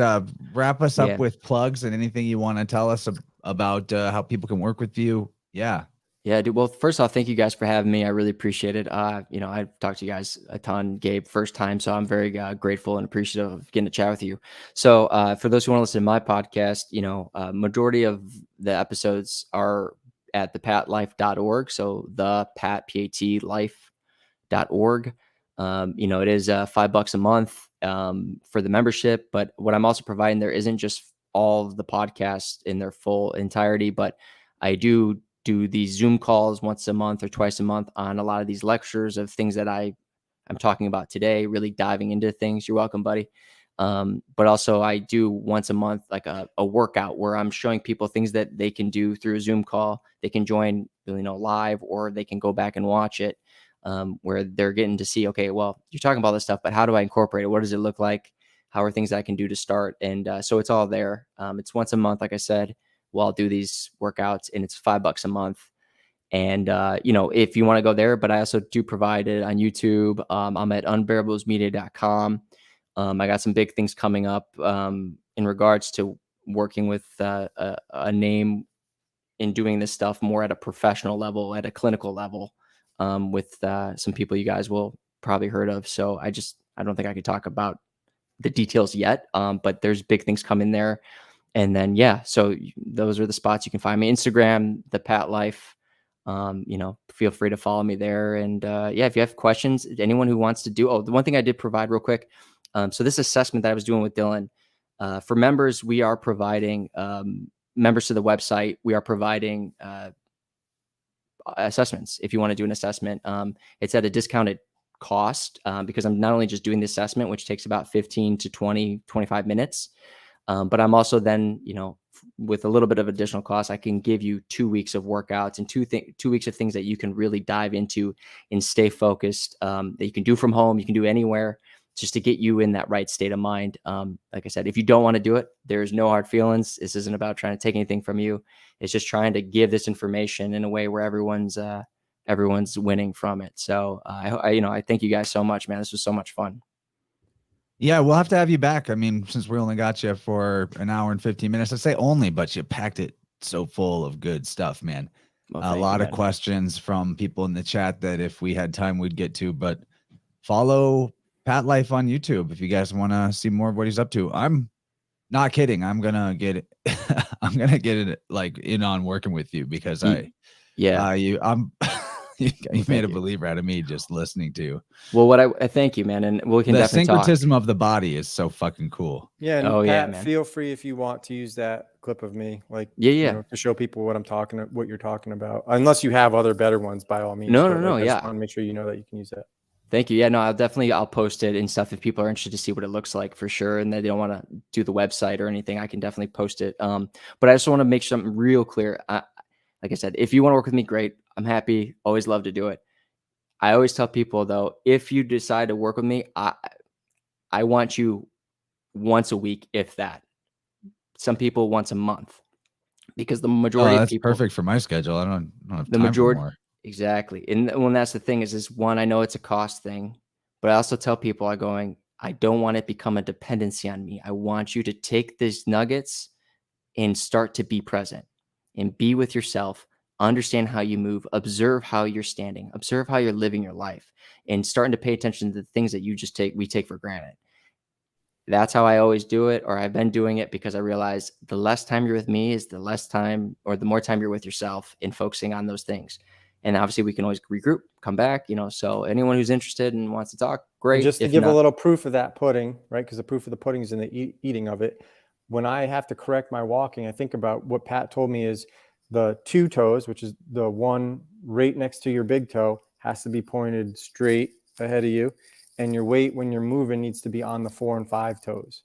So when I'm walking, I'm always, thinking about these things and saying, okay, is that where the weight is? Yada, yada. So you're getting that like torque and all that stuff. So just to highlight what he's saying, he'll give you all these little cues that like will stay with you throughout the course of your life. Exactly. And I haven't talked to you about it since, Dylan. And that's the thing that makes me happy, knowing, okay, that resonated. And then you apply that. And it's not about, it's, Pat brought this to my attention, but it's going, as time goes on, I'm aware of the differences. I can feel the differences. I can assess what feels better in that communication of the body, going like, keep doing that. So anyway, man, thank you guys so much. I got one question before you leave. I should have dropped it before you were cutting loose. But no, good. What's up, man? Do you ever recommend people walk backwards? Dude, my thing is this: if the body can move a certain way, go for it. Yeah, and know how to own it. It has its place. That's the thing, and that's why if the arch collapses, it collapses for a reason. And I say, just because I'm saying, we live with collapsed arches, we don't own that collapsed arch. A lot of people don't own it. When it collapses, like if we're lifting a heavy boulder or things like that, it will collapse to get more support, more surface tension. Yeah, it will happen. So just like walking backwards, right? Know how to move through it, move with it, control, find what that feels like, where the whole body's now working as one system. So I wholly support it, and just getting people to think about the body differently and movement differently. So yeah, man, awesome. That was the secret to my success. I had my knees were always troublesome, and then I got a moving job for 4 years, and I'm carrying heavy weights and walking in every which direction other than the forward. And next thing I know, my knees are, they work in both directions again. That's it. You got it, dude. It's moving the body in its perfect design. So anyway, guys, thank you so much. Everyone listening, thank you for tuning in, and I hope to hear from you guys. Much All love, right, guys. Pat. Much love. See you guys. Talk Peace. to you later, dude. Thank you. Horns. Cool, What do dude. you guys want to talk about now that that fruit booter is gone? Oh, dude, he's a total gravy captain. I'm realizing how far my knowledge of anatomy really has to go, which is exciting because then that's another element to syncretize to all the other parts of the fractal. So, and it's one of the most important and obvious and self-evident ones, which is the vessel we're in. But I don't care what we talk about. I mean, Dylan, you could discuss a little bit of how you got yourself in shape. I know that's been quite an incredible transformation for you. And Gabriel has been a lifelong martial artist. Yeah, there's his book. I did everything that I did over the last 2 years. Actually, it's 3 years ago. But it's like the last year or so. I turned everything around. There's pictures of me. I look like a crack whore. I was emaciated. Just coming off some really bad years of my life, and that Wuhan wiggle stuff wasn't helping. Well, you were in like the ultimate demonic infestation realm of LA. Who knows what kind of vampire spiritual beings were just eating your life force. Check this out. I was on Melrose Ave one time, and some of these like demon infested people are like really obscenely wealthy, and they look like Arab or something, like Persian or something. And I saw this chick, and they all have like this Beverly Hills face where it's like, they've gotten work done, and it kind of looks like this weird and I'll never forget, I seen this woman like at a storefront looking at herself in the mirror, but she had like super expensive designer clothing on, clean, didn't look dirty, but she had and she was all like looking her set, it was literally like a demon just popped in there and was checking itself out, it's physical. It was fucking chills on my, oh my God. I'm telling you, that shit is legit. I'm all about there's something freaky going on in this world, and I've seen it for myself. I was just spieling with Chance over in the. I don't know if you got the downloads on the Marvelous Demystifiers, Chance, but there's. Oh no, I saw some stuff pop up there, but I haven't been in. Yeah, it's all crazy, but it's so fascinating that we're talking about Owlifornia right now. I've had a really profound thought. I don't know what it is. I don't know what I'm looking at right now, but I'm realizing. So it starts with the Maxwell family crest. And the Maxwell family crest has a shield, and the shield has the porcupine on the shield. And which is an echidna. Which is the echidna, which is the gorgon, the she-viper. It's Medusa. And so we've been really fascinated with this heraldry and what the heraldry means and how significant it just keeps proving itself to be. So at first, I saw the echidna on the shield, and I thought, okay, these guys are venerating the Medusa, right? And today, it occurs to me that is actually what Athena wears. She has the shield with Medusa on her shield, and Athena is the opponent of Medusa. They're antagonistic to each other. I think it has to do with the fact that in the Trinity, the destroyer and the regenerator and destroyer are the same person. They come together. You got it. Yeah. Right, man. You got it. The Starbucks, right? The Starbucks hooker. The Starbucks, they said, is Melusina, but it's like another archetype for that. Totally. They're sidestepping it. When you read their explanation, they're not saying, they're being very evasive. But here was my realization. That's Italian though, but people don't realize this is coming from Phoenician shit. This is my new book's gonna go deep into this gravy. Oh, you're gonna dig this. Okay, you're really gonna dig this. And it just happened today, guys. The timing is so amazing sometimes. So real quick, you said you were reading Spirit Whirled today, just out of the blue, right, Gabe? This morning, I had no idea. I was cracking back in this morning. Remember when I said the mother of monsters? Yeah. Moab. That's what I was talking about.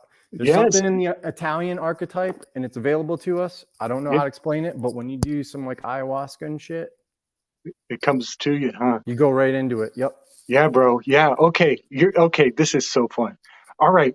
So Maxwell Family Crest, you know, I thought it was the Gorgon, but now I'm realizing it's the Athena who defeated the Gorgon and used the Gorgon as a trophy, right? She's showing off her victory over the Gorgon.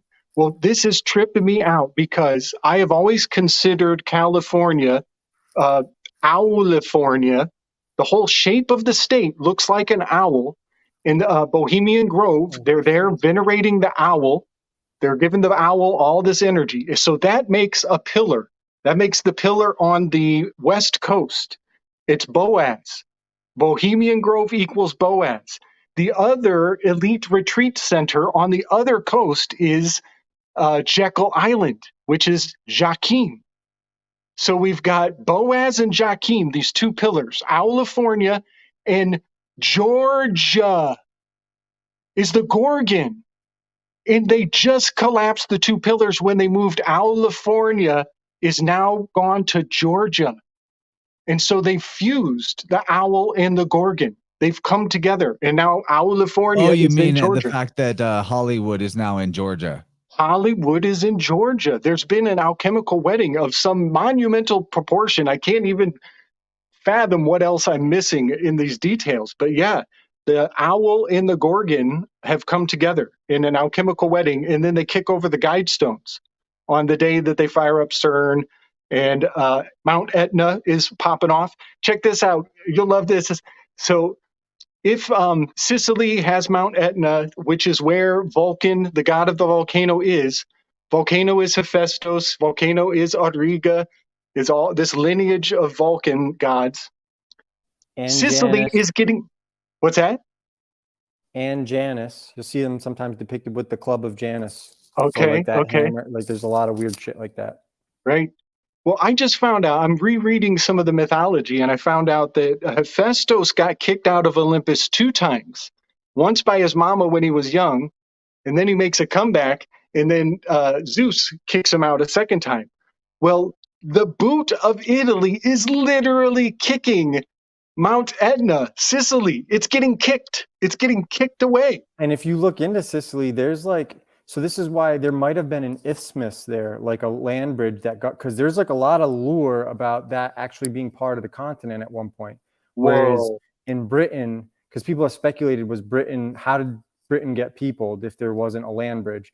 But there's nothing in that region that has any of that like lore. But in Sicily and Sardinia, all these places are like Phoenician outposts and shit. Like that's where like there's a lot of cool shit getting dug up there. I really hope some like new revelations get brought to light with people starting to look at this stuff differently, because A lot of giants lore in Sardinia, right? yeah, but also in friggin' Monte Prama. People, I'll type this in the chat. You guys got to look this shit up. This is freaking wild. Monte Prama. There you go. You gotta go look in some Google images and like giants' graves. Is that like the first mountain, or is that like the cousin mountain? What's Prama? I haven't done my home. Like I just started learning about this this year when I was looking into. Oh, I'm freaking muted. No, you're good. No, you're good. Okay. And well, Prama and Prana are practically the same. Yeah. Yep. So, man, it's so funny how many weaves can come together at once. I was just vibing with LC King. I think he was asleep. I can never tell what time of day he's at, but we were talking about prime numbers. And he was saying, all the prime numbers are odd, so they're masculine, and it's like reinforced double masculine because they're all prime. And I was like, you got to remember 2. Number 2 is the only feminine prime number, which makes it like Smurfette. It makes it like a 1 and a 2 in and of its own right. It's So that makes me think too, back to the Trinity. I'm reading Higgins and Anacalypsis, and he's, nobody understands the Trinity, but he does the best job going over all the different versions of it that cultures have put out. And he wasn't describing it in terms of sacred geometry, but one thing that he talked about of the monad becoming, or the duad coming from the monad, yeah. I realized in sacred geometry, so this is to what you're talking about. You start with the circle, the monad, and then when you make the second circle and it's at the right hand of God, which is your mediator, Oh, snap. that, you make that second circle and you move it to the right. Well, now you actually have three. You have the two circles, but in between them is the vesica. So the second circle, when God mirrors itself, or the Father, the Pater, creator, the Pater, the pattern, the circle is the pattern, because the whole flower seed of life is patterned in circles. When it mirrors itself, you actually get three, not two, because of that vesica in between. So it's like the idea that the mother, whenever the child is in its womb, the mother and the child are one. There's two in one. So that's interesting, because then you have that idea of the Holy Ghost, or which is the feminine, or the goddess, being destroyer and regenerator, that there's two persons in one person of the Trinity that is three persons in one person. And then, of course, that gets confused later when the destroyer and regenerator get separated, and now you have a devil. And like at the same time, we went from 3 seasons to 4 seasons, and all these other changes occurred from splitting the regenerator and the destroyer and creating a devil figure. So there's all that. Yeah, man. Sorry it took me this long, because I've been like trying to find something. So back to like Sardinia and like Monte Prama and stuff. So people type in this word or look up this. It's called Nuraghi, which is Nuraghi, and then like Sardinia. But you will see them. They're pretty much the same Etruscan or Etruscan Phoenician structures that also the Pictish towers resemble. They're very similar. And there's even some in Spain. And like, I'm telling you, dude, book 5 is you guys are gonna like pass out from the gravy overload. I can't fucking wait, dude. Yeah, I was telling Chance what clicked for me was once I learned that Phoenician and Etruscan were Celtic, and it undoes everything that they're hiding. It all makes sense what they're covering up. It's no different than what that garbage they're doing with Tartaria, trying to make it seem like Europeans didn't do shit and they're like, we just like move in on everybody else's things, and like, well, there's this other garbage movement called the Black Hebrew Israelites, right? Where now everybody's stealing their fucking scriptures and shit. Well, let me tell you motherfuckers something.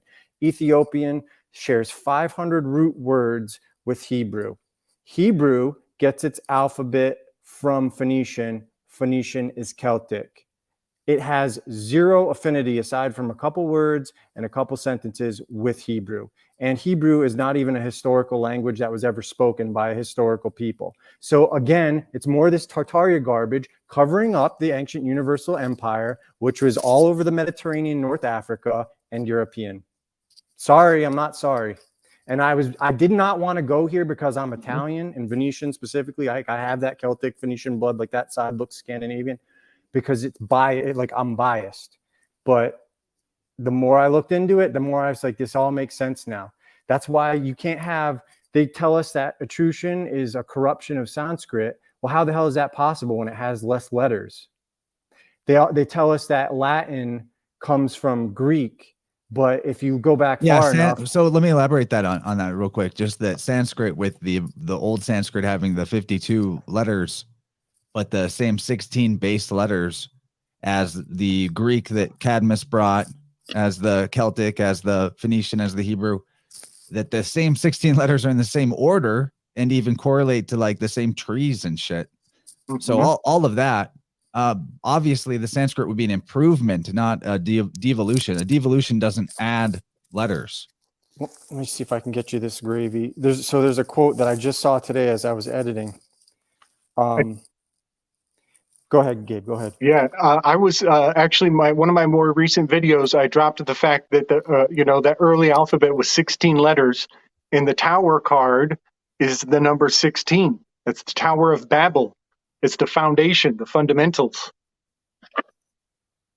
That's I mean, that there's going to be some big revelations related to that, but hold on to that thought. Yeah. So this is another gentleman that conceded. He was a contemporary of like the Higgins, of Robert. You know, we really have a lot to we owe a lot to Reverend Taylor, because while all these other guys like Higgins weren't getting thrown in the gall, Robert Taylor was getting thrown in the gall because he exposed what a Hebrew was, right?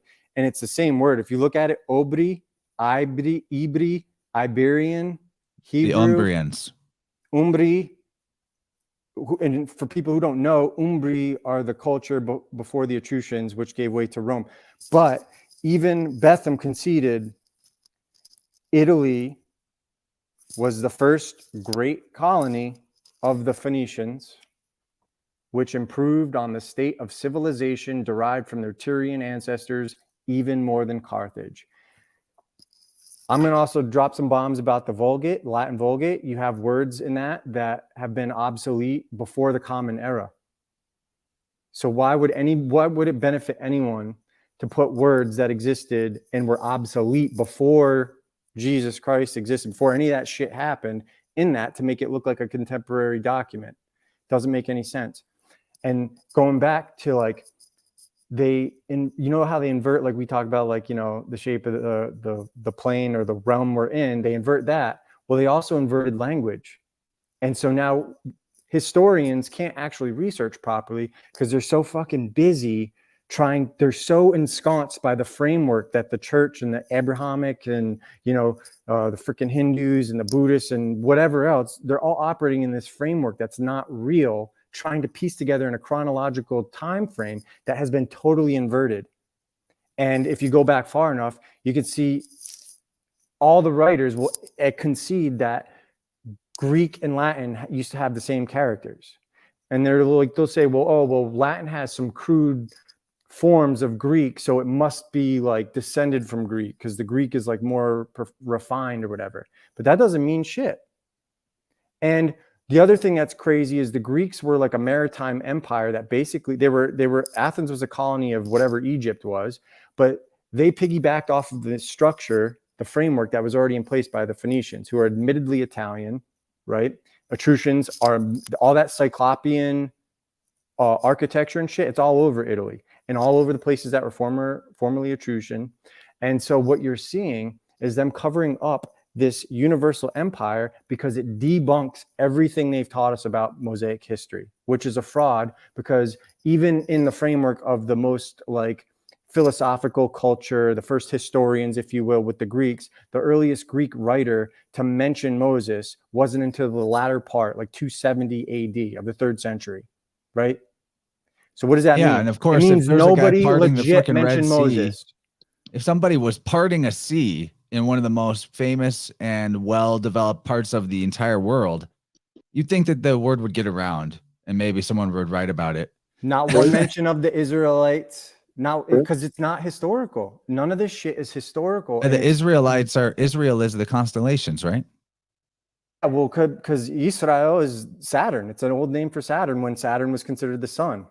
Just like Bel, just like Apollo, just like all of these other ones. So to put it in a nutshell, I think this is important, is like when we talk about these things, it's not necessarily to devalue somebody's faith or something like that, but to help understand that nobody's the special boy. Nobody should get lollipops as the chosen one. That what happened with the Mosaic history being introduced, like we were talking about, inverting the histories or making the histories inaccessible. First of all, even introducing a music system to throw us off the trail of how to understand the actual music and the poetry of the epics of the past. But that's the sidetrack. But Moses, right, means initiate.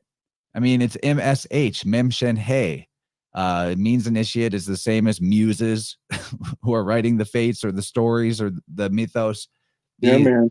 So the Mosaic history is covering up the fact that that religious system was a world known around the world. People had their different versions of it, but everyone knew that they were talking about the same thing.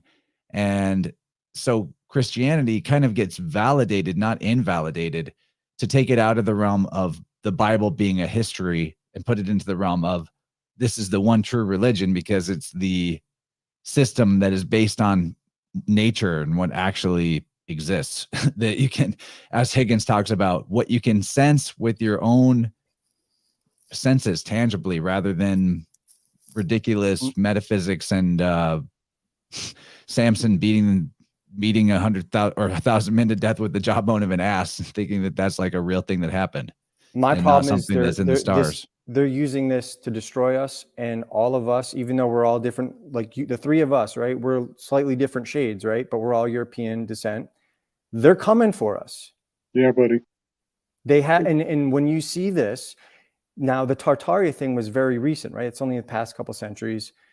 That is so easily debunkable just through language.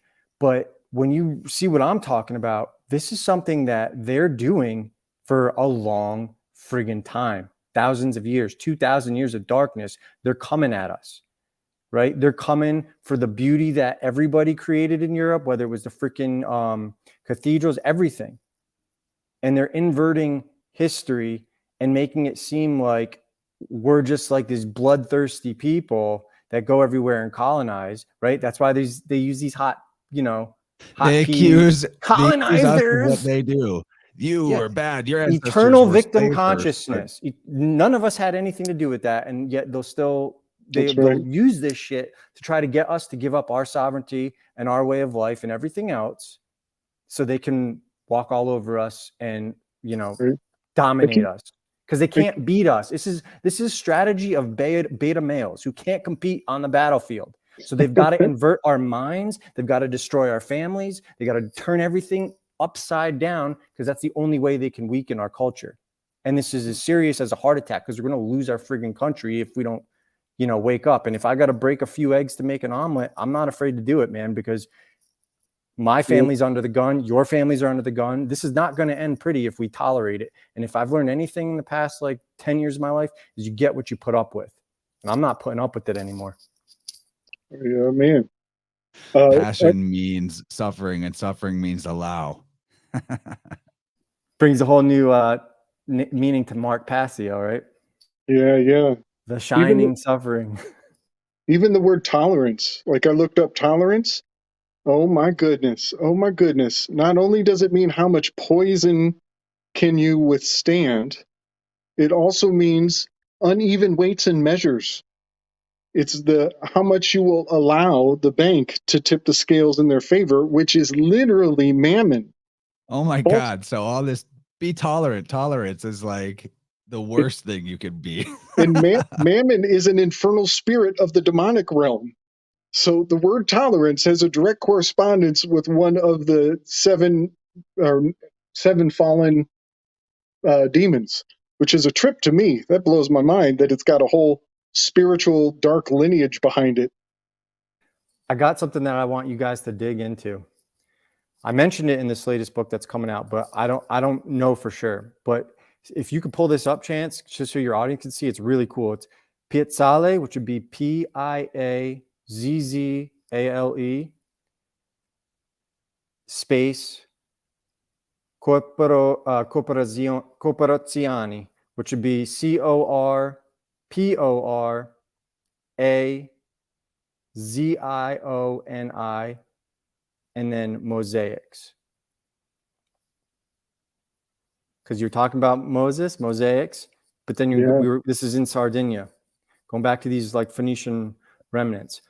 So this is proof that this is all related to actually, I don't know if this might actually be in Lazio. Yeah, this is in Lazio. I'm sorry, this is not Sardinia, but it's depicting sailors from Narbonne in France and traders. Interesting, that word Corporazioni. It's like corporation. Is this the East India Company? Yeah. So because think about it, the East India Company. I mean, this shit comes from India. Yeah. Now They're not talking about exporting tea. They're talking about exporting Buddhism. So the reason I brought this up is because there's sailors from Narbonne there, and now if we look at, I think it's called Narbonne. The old word is Nar, Narbonne. Yeah, Narbonne, France. Okay, perfect. Narbonne. Let me see here. Port. Sailors.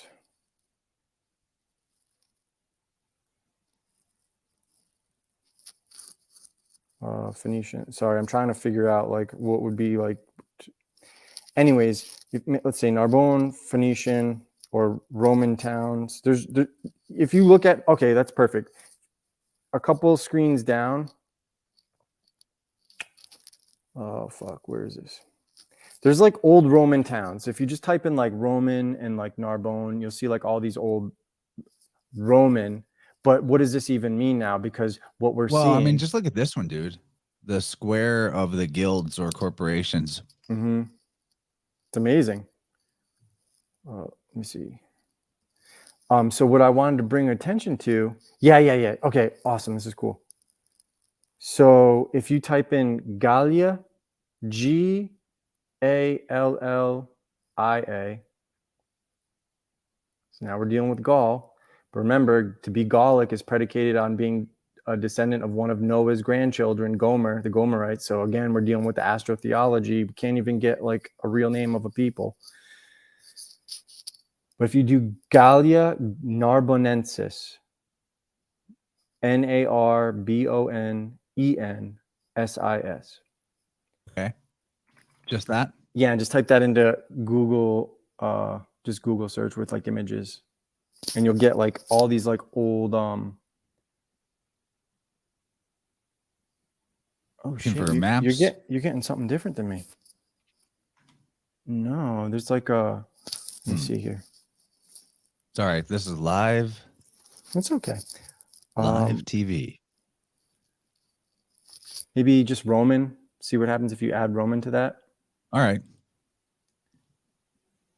But so while you're doing that, what I'm trying to say is now that with this language, we're dealing with a situation where they don't look like different empires descending like one after another. Like it's more like branches of the same tree from the same trunk, which would be the Universal Empire, from the Phoenicians, Umbrians, whoever. I'm not necessarily sure. There's probably somebody before the Phoenicians, right? But even if you look at dynastic Egypt, that starts around like 3000 BC, same time the Phoenicians start around,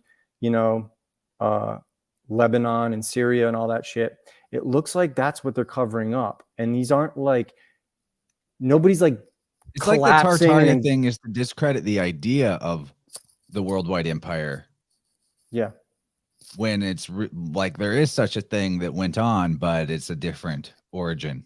So this is what I want you guys to look up now. This is like the shit that like I need you to dig into because I don't have the answer. So if you type in Helvetii or Helvetii, it would be Helvetii. This will be fun for you guys to do some digging because I've done some digging, but like it's too speculative for me. But you guys might really be able to grasp onto this and it might produce an interesting show for you. When you can get a map of them, like just maybe like in images or whatever, you'll see this region is literally on the north side of the freaking Alps. It's in the Swiss plateau. Think about this, dude. It's like Helvet or Helbet. Elbet, it's like the house of the sun or the house of God. The Helvet. Well, it's about to get real interesting because Caesar observed Julius, at least Julius, whoever was Julius, there's books left behind from him. So whether he was historical or not, I can't tell you, but at least there's a lot of work that you can read that it kind of checks out at least. Unlike somebody wrote it. we might mention. Unlike Augustus, like Augustus is, Augustus seems totally fictional to me. And as an Italian, it's not the Italian way to assassinate somebody and then leave his heir. That's just, like if you look at historically, you take someone out, you got to take their whole family out. Otherwise, somebody can come claim, lineage to the, can claim the rightful heir. So you don't want to leave anybody alive. So that whole story reeks to me. But these Helvetii, if you can pull that up, like any map. So Caesar noted, let's see. I can't see. Go to that black and white one right there at the top. That's an easy one for me to do. Yeah. So if you look at this bad boy, see Helvetii on the right side of the screen, right above Gallia Cisalpina. See that? Helvetii, it's this tiny little sliver right there. Yeah. So these people were forced to evacuate and go find a new plantation or new home, right? But if you look there, they got mountains on one side, they got rivers, bodies of water. They were like trapped in there that Caesar noted that was like, this is more like a prison than a fortress. And they had a harder time getting out than getting in. But what they noted is all of their records, their like books of like law and stuff, were in Greek letters. What the hell is a maritime empire doing there? Furthermore, Right, because they would need like roads and shit. And they would need a lot of time. Like, I'm not saying that Greeks couldn't have made those treks. I'm not saying that, Druids, former priests of Apollo couldn't have made their way there. I'm not saying that. But how did they get there? And I mean, this is a long time. This is not like something you just go on a whim. And like another thing to think about is they noticed that the Druids were like expert charioteers. Like they had war chariots with all kinds of fucking blades and shit that were fucking people up, grinding motherfuckers up in battle, and making steep turn. Like they were well. And that's not the way that Druids are depicted today. Whenever in pop culture, you see like the World of Warcraft Druid, they weren't with Egyptian war chariots and shit. That one of the names you dropped earlier, Dylan, Nuragi. Yeah.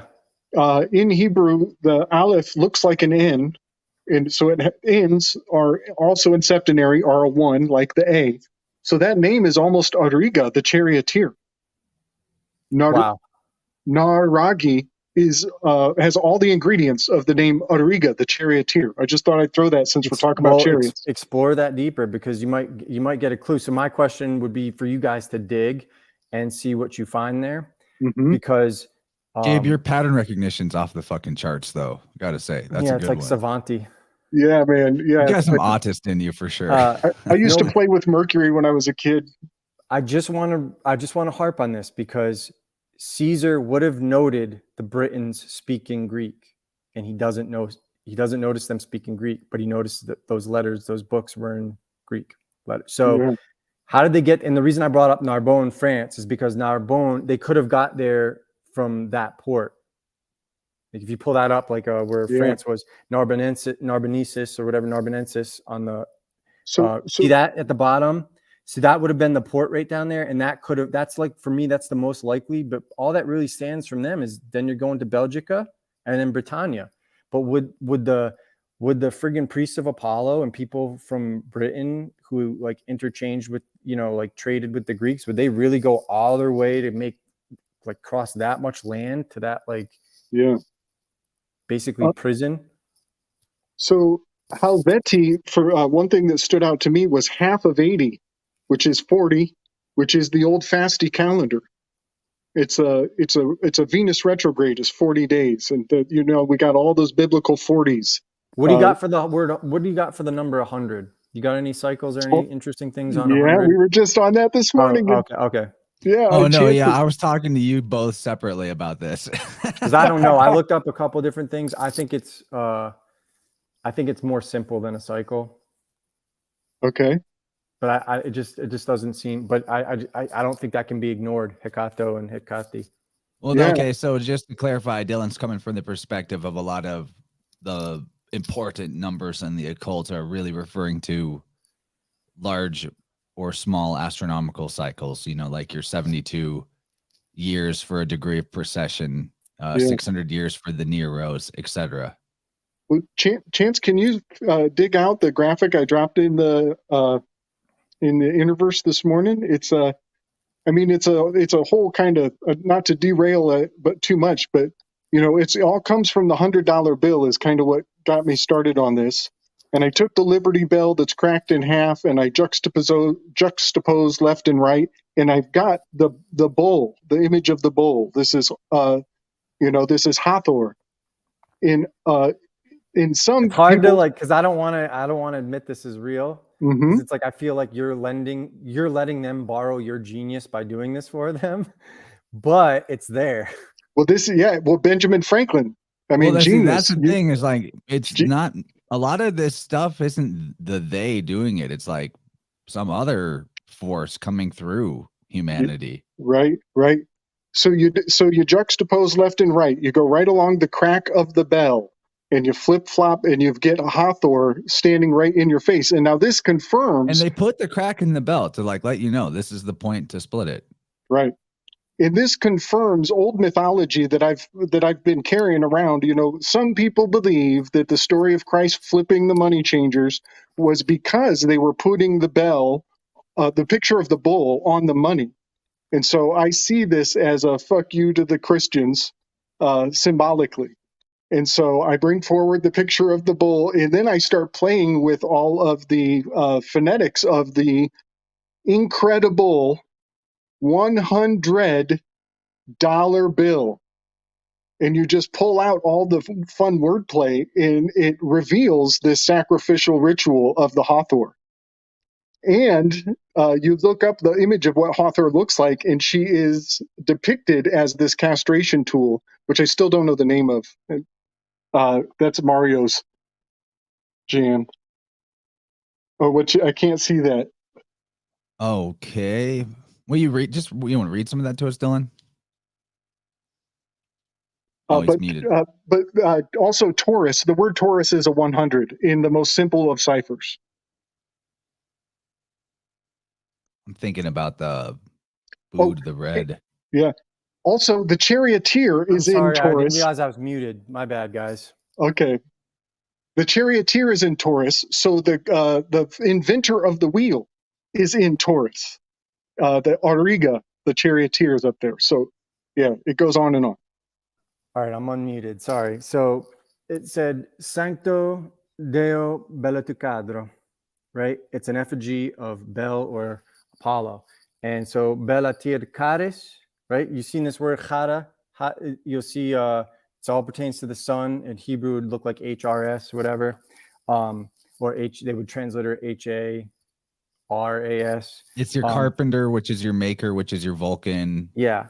And it translates to either like, so basically it says Apollo, the ancient bell. And that is Phoenician, B-E-L, right? That's where Baal comes from, the Lord, in Hebrew.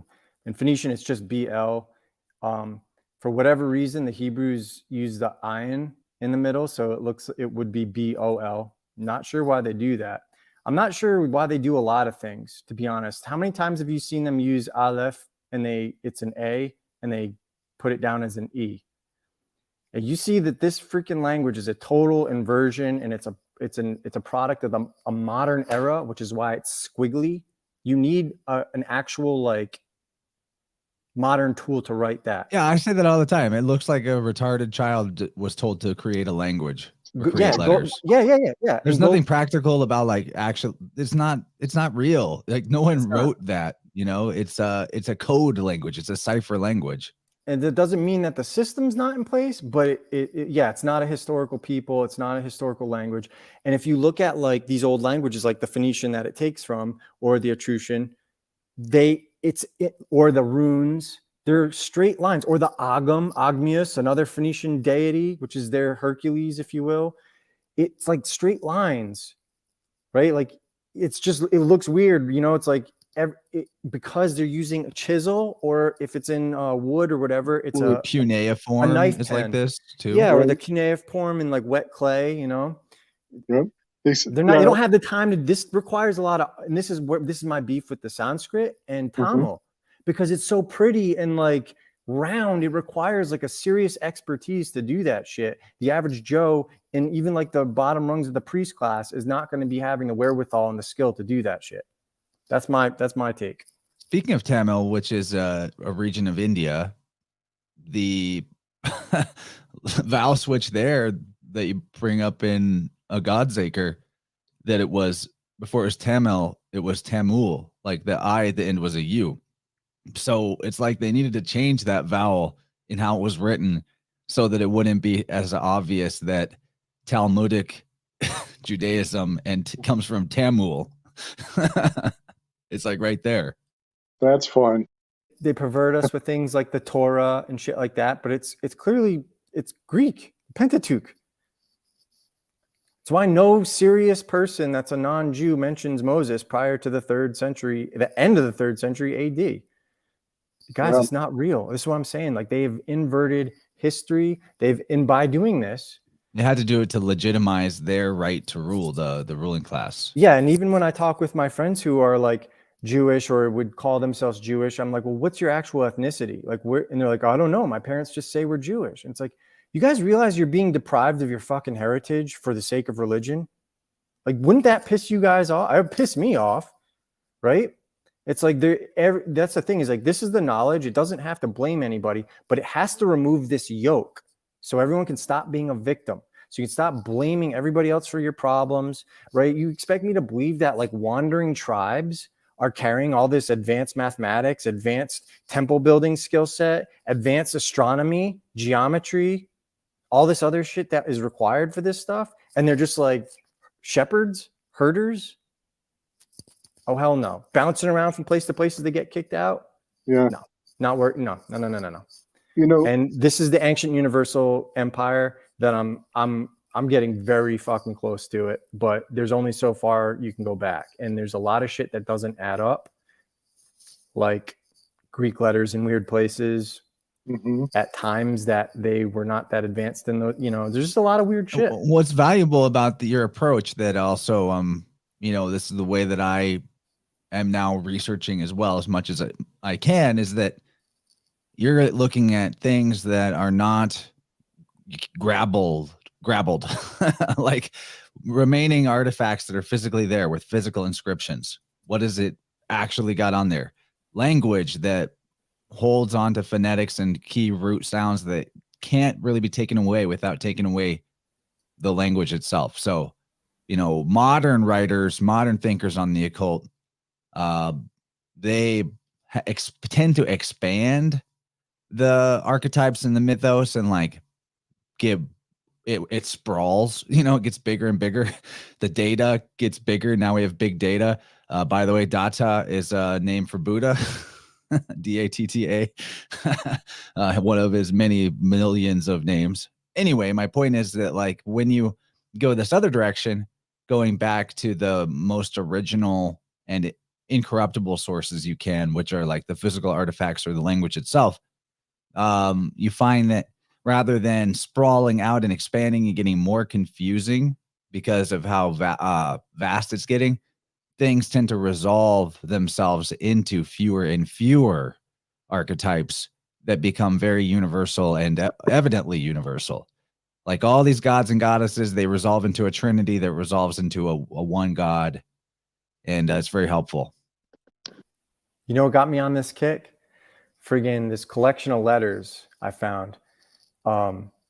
And it's you can't even cite them because it's written in such a way where there's no way to cite it. There's like no numbers, no nothing. So it's like, I don't know how, I couldn't even recommend it to someone if I wanted to.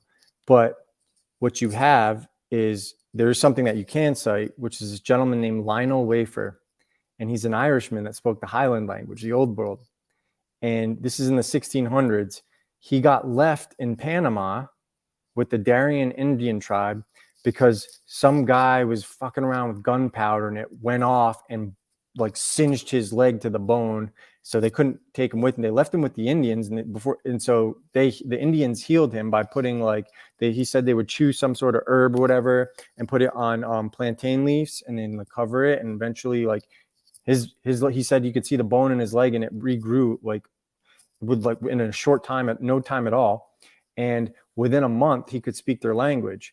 And the reason he could speak their language is because it had an affinity to the ancient Irish, the Highland language.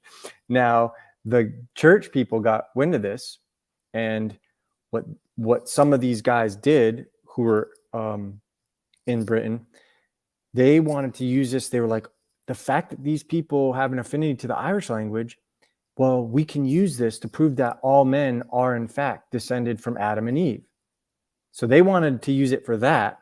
But what it really ended up doing for people like me is showing that, oh no, there's people coming to America, and I'm convinced they're covering up I know Saint Columba is like an archetype for the sun, his 12. I get that. But you have these his disciples, or you have like people in Ireland. He set up on the island of Iona, which is the Ionians from Greece. You mean the Ionians? Yeah, Ionians. Yep. The Ioni. And it's St. Mary's, right? It's a freaking like, so he set up all these places. So there's definitely a culture there. I think the grabble is because there's no reason to call Christopher Columbus, right? Aside from the obvious dove symbolism, right? The Jesus symbolism. But his name alone is Cristo, right? Cristobal, Lord Christ, Colon. Mm-hmm. You know, so it's like, there's no reason to call it. Would have been Colonus, and they call him Columbus. And I think it's to hide the fact that America was known by the Celts and all that shit. I think it's actually Armorica, right? I think it's named after Armorica, which is like France and all that, like that part of like Iberian Peninsula over there. Because people don't realize Iberian Peninsula was first peopled by Celts, who were called the Turitani. And so there's a massive fraud, and people don't realize Italians were Celts, right? Northern Italians still look Celtic. You know, the further south you go, the darker everybody gets, because it's right in the Mediterranean. But all this stuff is they're trying to like use it to justify Mosaic history, but it looks like the reality debunks Mosaic history, and I think that's why they never explored that connection further. But that's why I looked into it, because they're sitting here like, no, look at this word lines up with Scottish. Like they're literally figuring out that this language has an affinity, and it's guttural the same way. So, you know, and all the places that have been knocked down by communism in the last 100 years are places that, if their history and culture hadn't been annihilated and replaced with what we got and what we see them as now, we would realize that, like, China, for example, had the same Trinity, had the same deity system. It would be completely recognizable for their culture to recognize it in ours, and vice versa. But now, like, all that stuff, the physical artifacts have even been torn down and destroyed. Or the Russians, for example, like, their people in outside of the population centers, not the Orthodox Christians, but like the shamanistic cultures that we're still, the shaman means the one with fire. You know, it's guys, the same thing. Iberian, like, what are the odds? Look up Colchis, Colchis.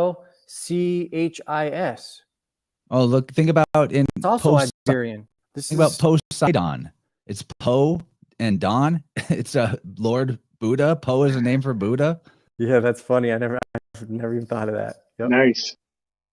So, Automaticus, that hits a note for me. I've been sitting on this thought about America also encoding numerical. Do you know why I think that, though? Because I'm from New England, and I don't know if it's legit or not, but when I was growing up as a kid, there was a fucking rune stone literally in the bay that you could only see at low tide. And it was carved, and it used the hook X, which is pre 1300s. That was the last time they used those in commons. So there's some gravel around that. You can go see it. Yeah. It's still in Wickford, Rhode Island, but it was in North Kingstown, and somebody took it. It disappeared. Then it came back. Oh, they found the hook to X on rune stones in inland, even like in Minnesota and shit. I'm telling you, I think that's the grabble with Columbus. It's to hide the fact that like the Celts were here. And I know like a lot of these Irish people, they've already done this. Like, this is not new. But what their spin is that everything started in Ireland, the system. And it's like, well, how come the oldest texts you have from like the 5th and 6th century or whatever are all in Latin? Like, no. Everything about Ireland, the Irish, they're ancient Phoenicians. Look up Cornwall, look up Karnak in fucking France. And it's spelled with C's, but it's the same word as in Egypt. So this is an interesting weave to build onto the family of Columbus. I've heard them connected to the Collins family, and the Collins family was hit on from multiple directions, multiple angles, multiple branches in the witch trials. And so the Collins family getting targeted back then, and today they are called the Collins family elite. And there's really something strong to say that, the Columbus made the discovery, and then the Collins family got persecuted, and now they're back in the saddle again. So they've ridden some sort of wave through the persecution, and they are on the list of 13 families. The Collins is one of the 13 Is that families. like with the INS, like COLLINS? Is that what you're saying? Well, that's kind of the thing, is they clearly are changing their name to dodge persecutions. But yeah, I think it is an INS at this point. Fort Collins in Colorado comes to mind, which is a bunker-rich countryside. Colorado's where all kinds of It's the wild. allergies. I think though, with people having this, Oh, it's even Colorado. Columnus, Collins family, Colorado. yeah, Very Columbine. It's a very colorful picture we're painting. that's fucking wild. I never thought about that. Well, I think what's great about this perspective that we can offer people is you will no longer be looking like, I can't tell you, there's so many times, like, people don't realize that the crucified Savior was already extant in Italy way before the time of Christ. In fact, in book 6, because that's what I have to do now, because I had like over 500 pages. I was just like, I can't do this in one book. I mean, Book isn't 6, Krishna crucified? There are accounts of him. I've tried looking into that. I haven't found it, but people are saying like, yeah, he was. Even if you just look up the Greek ixion, IXION. I think most of the Bible books of the Bible that were apocryphal, I think, were mostly left out because they were too readily reflected in the Krishna, and they were preparing for the future when people might like start to put that together. Yeah, and there's people that talk about there was way more gospels than what got included and stuff. Like, yeah, it's so there's a decree that when Higgins went to Italy, he was allowed access to the Vatican Library, and he got his hands on a decree. And when you translate it in Latin, it literally is an order to stop depicting Jesus as the Agnus Dei, the Lamb of God, and start depicting him as a man, like the saints. And this isn't till fucking 680 AD. Because they had to hijack the crucified Savior symbolism and the Black Bambino, Deo Soli, right, the sun. They had to hijack that symbolism because they couldn't destroy it because there's too much of it all over fucking Italy and Europe, right? Jesus, you think there's any difference between that and Jesus, the Gaulish Jesus, which is just Mars, god of war, because Mars was the sun before the Greeks came along and fucked everything up with the symbolism. Mars, which is Sram or Rama. Yeah. Mm-hmm. Yep. So this is what I'm saying is like they have literally. Tying back to what started this is people found artifacts of crucified saviors, and it's like, well, how is this possible if this predates the Common Era? This has to be a forgery, and they fucking destroyed it because they thought it was forgeries, but it was actual real artifacts. So this is like why this perspective is going to help serious researchers and historians take like slow up and like, if everything has like been inverted, what am I really looking at? And do I want to rush to judgment on what this is? You know, obviously the status quo wants them to rush to judgment so they can have their Mosaic history fulfilled. You know, the church can't produce anything related to the Gospels prior to the 6th century, but don't worry because they found Dead Sea Scrolls in a freaking cave. When shit like that is kept in temples, because that's the safest place the priest class will ever keep that shit. Right before they started the CIA. Yeah, it was just, it was totally fine in that cave for hundreds of years, but the ones in our vaults, we have to retranscribe every certain number of years because they rot. But, the one in the cave is totally fine. And don't worry, it's written with like squiggly, in a language that was never spoken, you know, so that was taken from a Celtic people. But, you know, don't worry about any of that because it's older. It's literally, someday they did with language what they did with the earth, guys. They literally inverted it. I'm telling you, it's the same thing. I'll freaking put my name on it. You wait, I'm gonna put my name on it on November 3rd. You better watch out. Yeah, buddy. I'm serious. This is because I'm sick of living in a world where everybody's like destroying each other for nothing, for lies. Like even like those black Hebrew Israelites. I'm like, it's like, do you guys not realize that the reason they justified enslaving you is because of your dark skin? And they said, oh, they're descendants of Ham, because Ham means darkness, and Ham is cursed by Noah to slavery. His sons, his bloodline is cursed by Noah. Mm-hmm. So we can enslave you because you're cursed anyway. And they're sitting here like supporting that narrative. I'm like, guys, this is the lies. There is no Noah. There's no Ham. They're allegories. Ham is winter. Ham is Pluto. Ham is Neptune. It doesn't freaking matter what culture you put it in. I can do it in every freaking language. These motherfuckers are using lies to enslave us. Right. And the sins of the father, which is not a fucking thing. The sins of the father die with the father. You know what I mean? We're holding. You're here because you did bad in another life, but you don't know, Gabe. You're just gonna trust us and make sure you pay us to go to heaven. Right. Fucking Blavatsky. Damn it.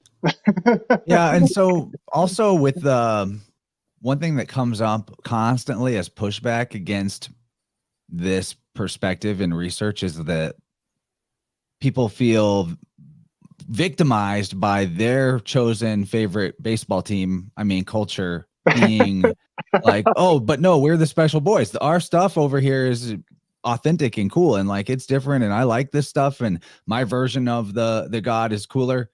And that's not really what they're saying, but what's happened, I think, is that over time, these as people getting further and further away from understanding what the allegory is, and retelling the story more and more times, like Chinese whispers or the game of telephone.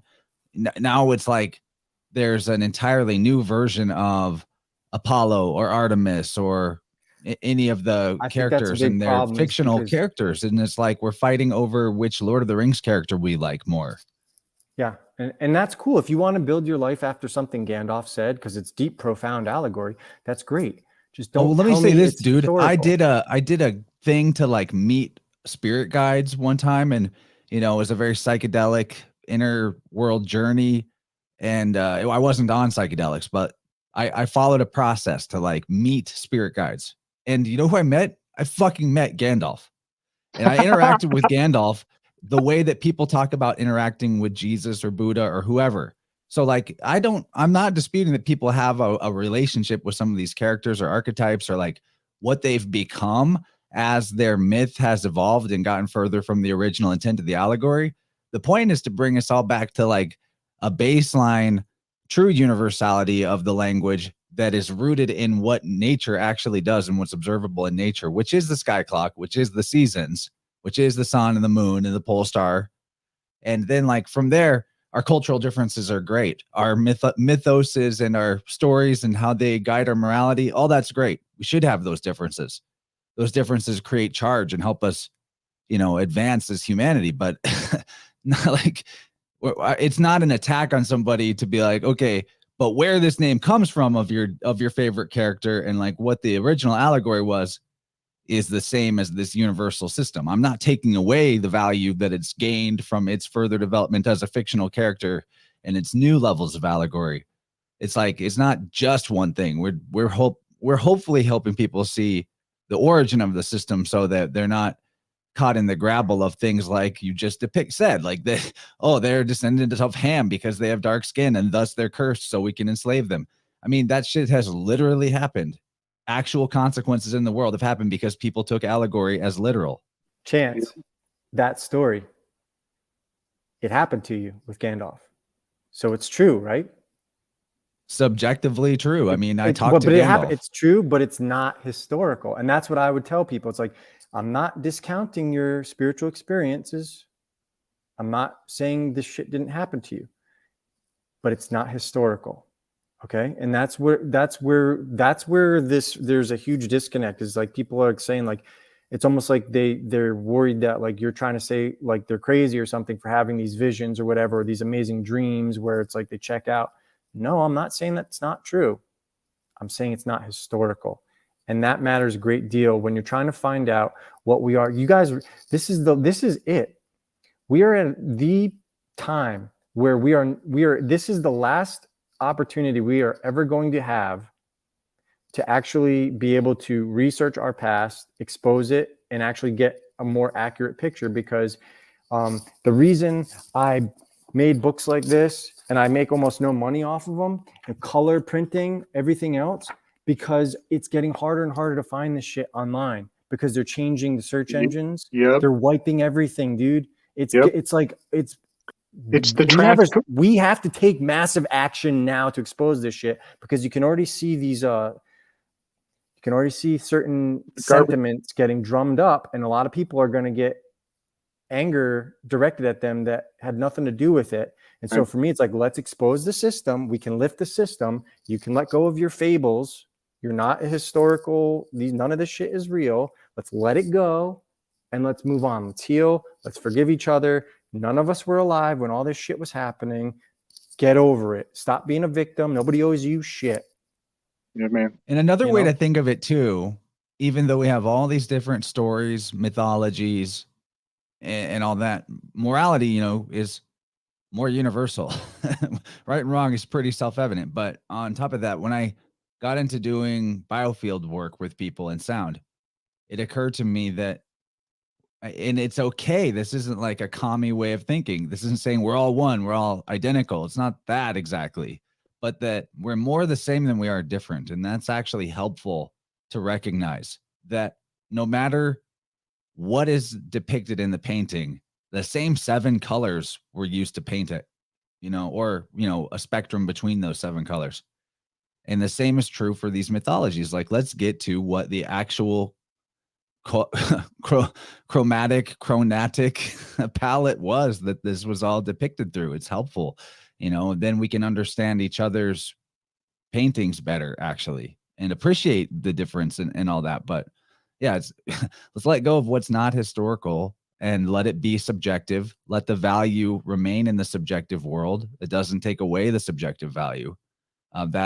It's good, but it's not an attack on people's personal system and personal philosophy to syncretize history this way and get to the bottom of it. Because at the end of the day, it's like, must be done to abrogate the entire vampire middleman priestcraft government mind control system. And I just want to say, like, my whole beef is with the priests, because that's who did all this, right? Yeah. And so if I could have done this without going at religion and just gone at the priests, I would have done that. But the more I went at this system, the more it took me to the priests. And there's nothing I could do about it. And for me, it's like, well, I'm not going to back down just because I'm afraid of people like getting upset with me from a religious standpoint, because these people are demonic, man. Yeah. It feels like the information situation is, it just keeps reminding me of the trash compactor scene in Star Wars, where the walls were closing in, you know what I mean? And they're on the comms and he's screaming to C-3PO to turn it off. I want to watch the scene again to see what little, synchronistic nuggets might have been thrown. Like which trash compactor number was it? Was it like D24? Was it Walt Disney 23andMe, something like that, But I want to ask a question. I've got this weird suspicion, and it has to do with Italy, the boot of Italy. And does Italy ever experience a red tide on any of the coastlines? I don't know. I'm Okay. like eligible for citizenship, but I've never even been. Okay. But something you might like though, with the Pythagoras and the Pythagoreans. You know where the first community of Pythagoreans are set up? Calabria, Italy, right at the bottom of the boot. Okay. In Calabria, that's like that's even anatomical. What is Calabria? Is that? It's got horses? Kali right there. Okay. Calabria. Well, it's also, if it's it's car. Right. So it's like Kara, it's bright. It's a bright. And Ka is going to be similar to Kel, which the Celtics were named after because of their blonde hair. Okay. So there's that. Yeah. There's also the Phoenician Kabiri, which would be Cabiri, and they're like the Titans. And Okay. the Phoenician Supreme. I don't know if this is true, but I have a hunch that Britannia. So the Phoenicians also had a god Tania, which was had the emblem of the sun, of course. And then you have the 12 Kabiri. But what you also see is, if you look this up, Chance, this will blow your audience's mind if they've never seen this. If you look up Avebury, like Avebury, I mean, this freaking stone circle is literally the Egyptian triad, serpent and everything, and the globe and everything. It's even on Hakpen Hill, which is Hag is C and G interchange, and that's freaking Hog snake. is Sog. Yeah, Snake it's head. sage. Snake, yeah. And Pen is a common Phoenician word. There's like tons of places in Pen in Britain. So this place, it used to be called Abury, Aburi. Mm. And in Phoenician, it would look like, I got to write this out. Aleph, Bet, Yud, Resh, Yud. And so that's going to be the strong. And there's a lot of Phoenician influence, like my Venetian family, their last name literally means the strong. There's that symbolism is huge amongst Italians. And you will find this repeating over and over again, the strong. That's what it's the root of the word in Latin. It's what forts are named after. Fortis in Latin. Yes. So that's just something to keep. Yeah. I'm trying to find this. God and goddess of fortresses, Kronos and Rhea. I found it. I can't find it in the book, so I'm going to read it to you, Chance, because you said something about morality. That's Rome, Italy. It's a phonetic. Shit. Rome, Italy is morality. in real More, quick. And that's C, right? Like, yeah. Oh, what do you guys think of this? This is going to blow I'm giving you material that you're going to do like 10 shows on. You just got to look at this. Look up Enos More. Have you ever heard of the Aran Islands in Ireland? So Enos is a Greek word. I think in Ireland they say Enosh, but it means sun, and Mor is the sea. And that's what Dylan means. It's the son of the sea, or it means technically great tide, but Dylan is the son of the sea. It's kind of like the Noah story. Inish More, and look up wormhole. So INIS space MOR and wormhole. And something real interesting is Maur, MAUR, where Mars comes from. Phoenician means lord or prince. So a lot of British princes. Okay, so is this natural or is this an old mining quarry or something? This whole fucking island looks like it was carved up, and this is what Britannia or Bretanic was for the Phoenicians. They mined the shit out of this place for lead. And let me guess, like the tin. historical narrative is that this is somehow a natural thing. This is all natural to them. Yeah, sure. So you guys need to do a deep dive and see but look at like an aerial view. If you can like scroll and find an aerial view. Oh, look at that one at the bottom. Look at this one at the bottom. Bottom blue. Look at that. What the fuck, dude? I grew up on the coast of America, North America. I've never seen right angles like that. Yeah. It almost looks. If that's not natural, or if that is natural, can somebody show me one other natural fallout like that where it's like right angles? It's a little too long to be a golden ratio rectangle, but it's close. That would be cool if it was. I think it's too long.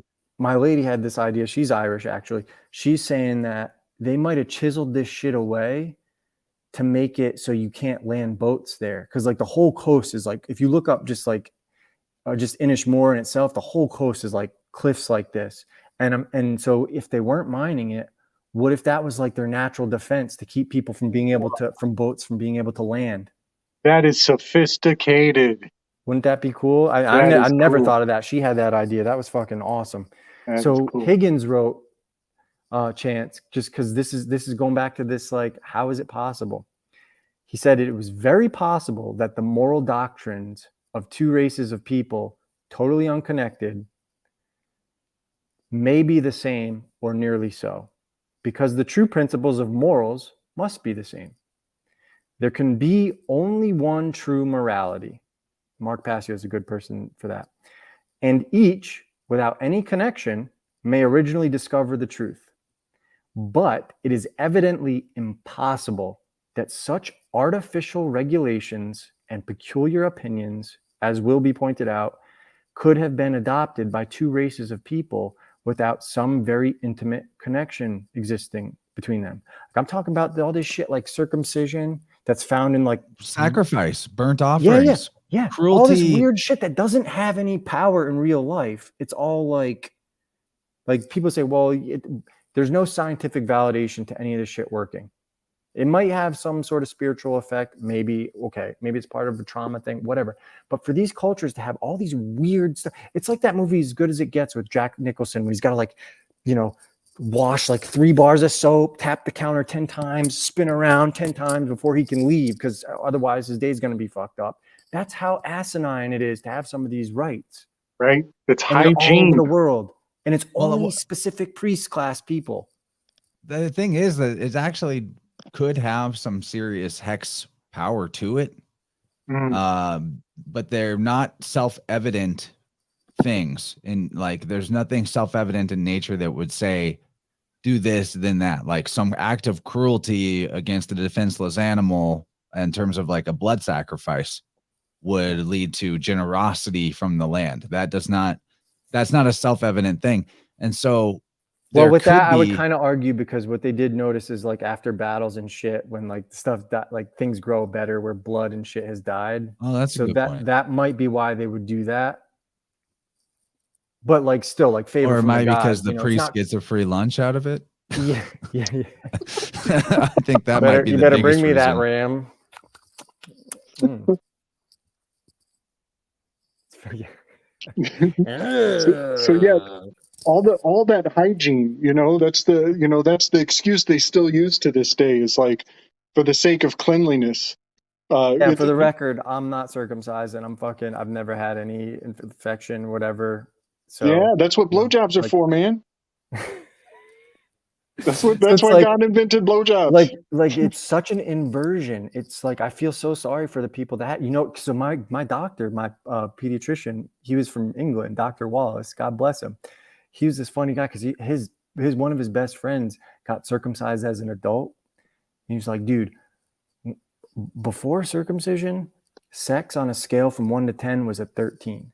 He's like, after circumcision, it was like a 3. He's like, I couldn't feel anything. It sucked. So he took that. So he wouldn't let my parents do any of that shit to me. So like back then, there's like 3 out of 100 kids who weren't, didn't get their dicks clipped back when I was born. It was like a big deal in America. Now most people are not, because they realize that it's stupid. But all that shit, oh, it's not clean. Like, what? Oh, the smegma. Yeah, like you get smegma on it. They even made up a word for it. And this is another just interesting point. I've been really studying the circumcision thing, going in some uncomfortable places. But one thing that people may not think about, some may have thought of this, but it puts an appearance to the male phallus that fits a role from the book of Genesis. It gives you the shape of the serpent, and it fulfills the role. And so the original sin, all those things, they make sense to the indoctrinated cultures because it fits the shape of the realm that has been edited for us to step into. So the whole thing about, the snake tempted Eve, and then now Eve is evil, and all this, it's just, And it makes even more sense when you find out that in the older versions of the Genesis story, the serpent is Eve and tempted Adam. So like Adam was tempted by the serpent, like he couldn't keep it in his pants or whatever.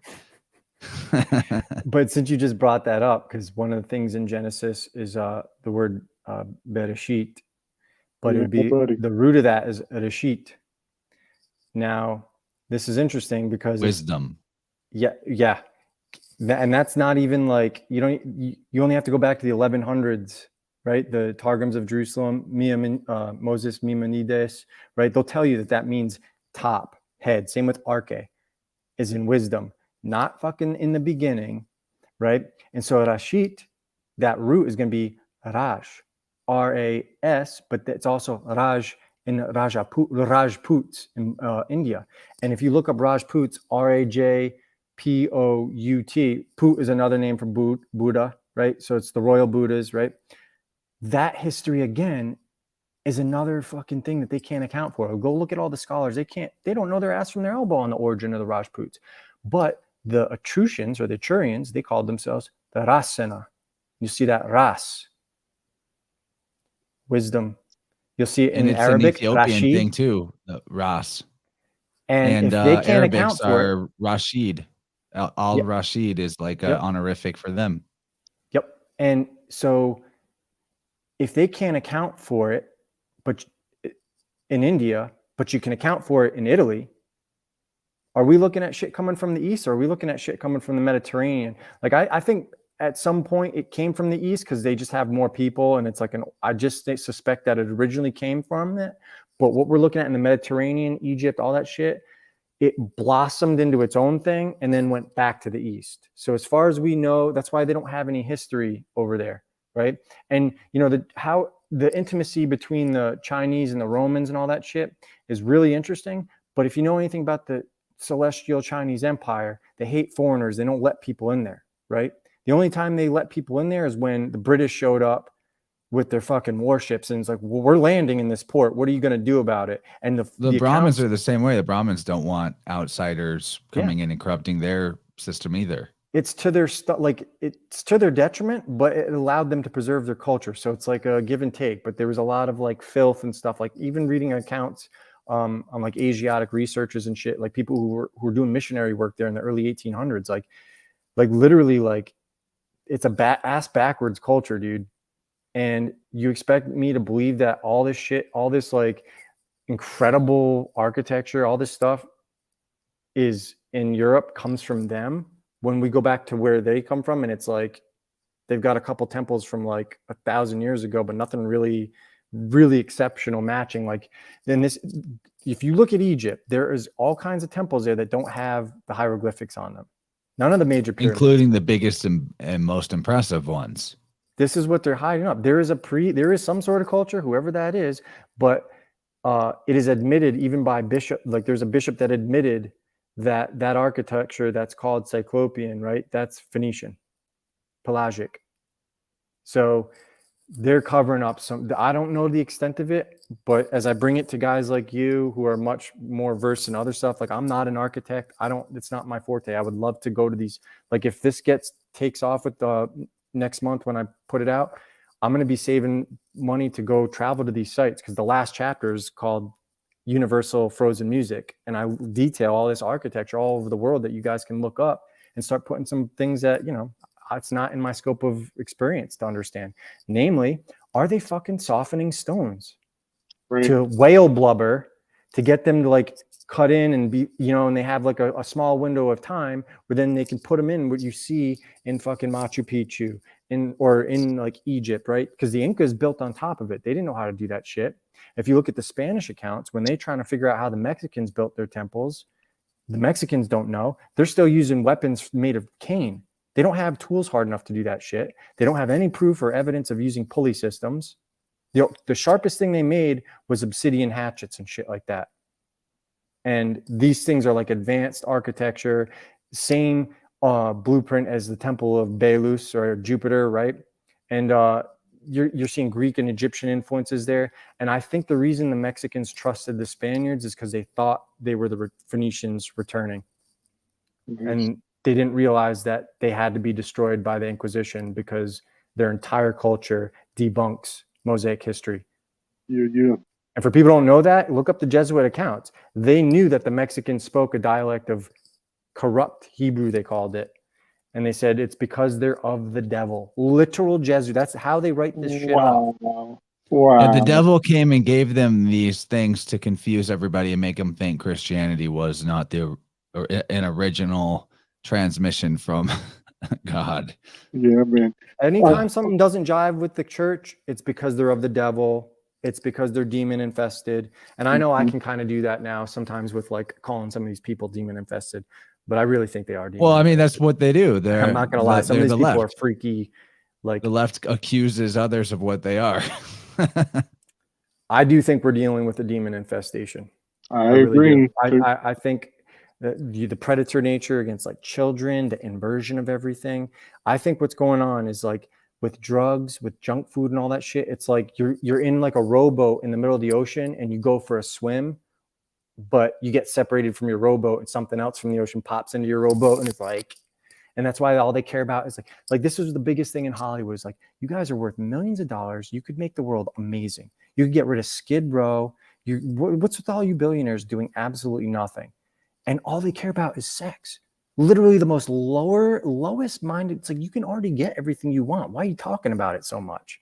You know what I mean? Like, it's like a real, like, it's like they know, like, if we get back into this fucking vessel, we can do the pumpy for another, couple decades before we have to find another host. Like, it's like they're so scared to move on from this world that when they get into a body, they just like, that's all they can think about is the pumpy. So I did. That's anecdotal. I'm not making a claim. I'm just saying that's what it seems like to me. Okay. Well, okay. I'm going to totally fulfill some of the crazy on that, man, because a long time ago, I did a breakdown on Barashit, just rookie style, slipshod off the top of my head, letter by letter. And I got, what came through to me was to eat the placenta. Long story short, letter by letter, it's like crush with the teeth, crush the head with the teeth, and I forget the rest, but like, which is profound because it's at the initiation, it's at the beginning. So we're having and wisdom, obstetric practices. Eat the wisdom of the elders. I think that the placenta is the family tree, and I know that it has been medicinally weaponized and put into a whole new grade of drugs that is bringing in a dark spirit, a very dark spirit. But I want to point out also, Barack Hussein Obama, his first name is bringing forward his first and his middle name brings forward the Barhashit. And that's not really his name.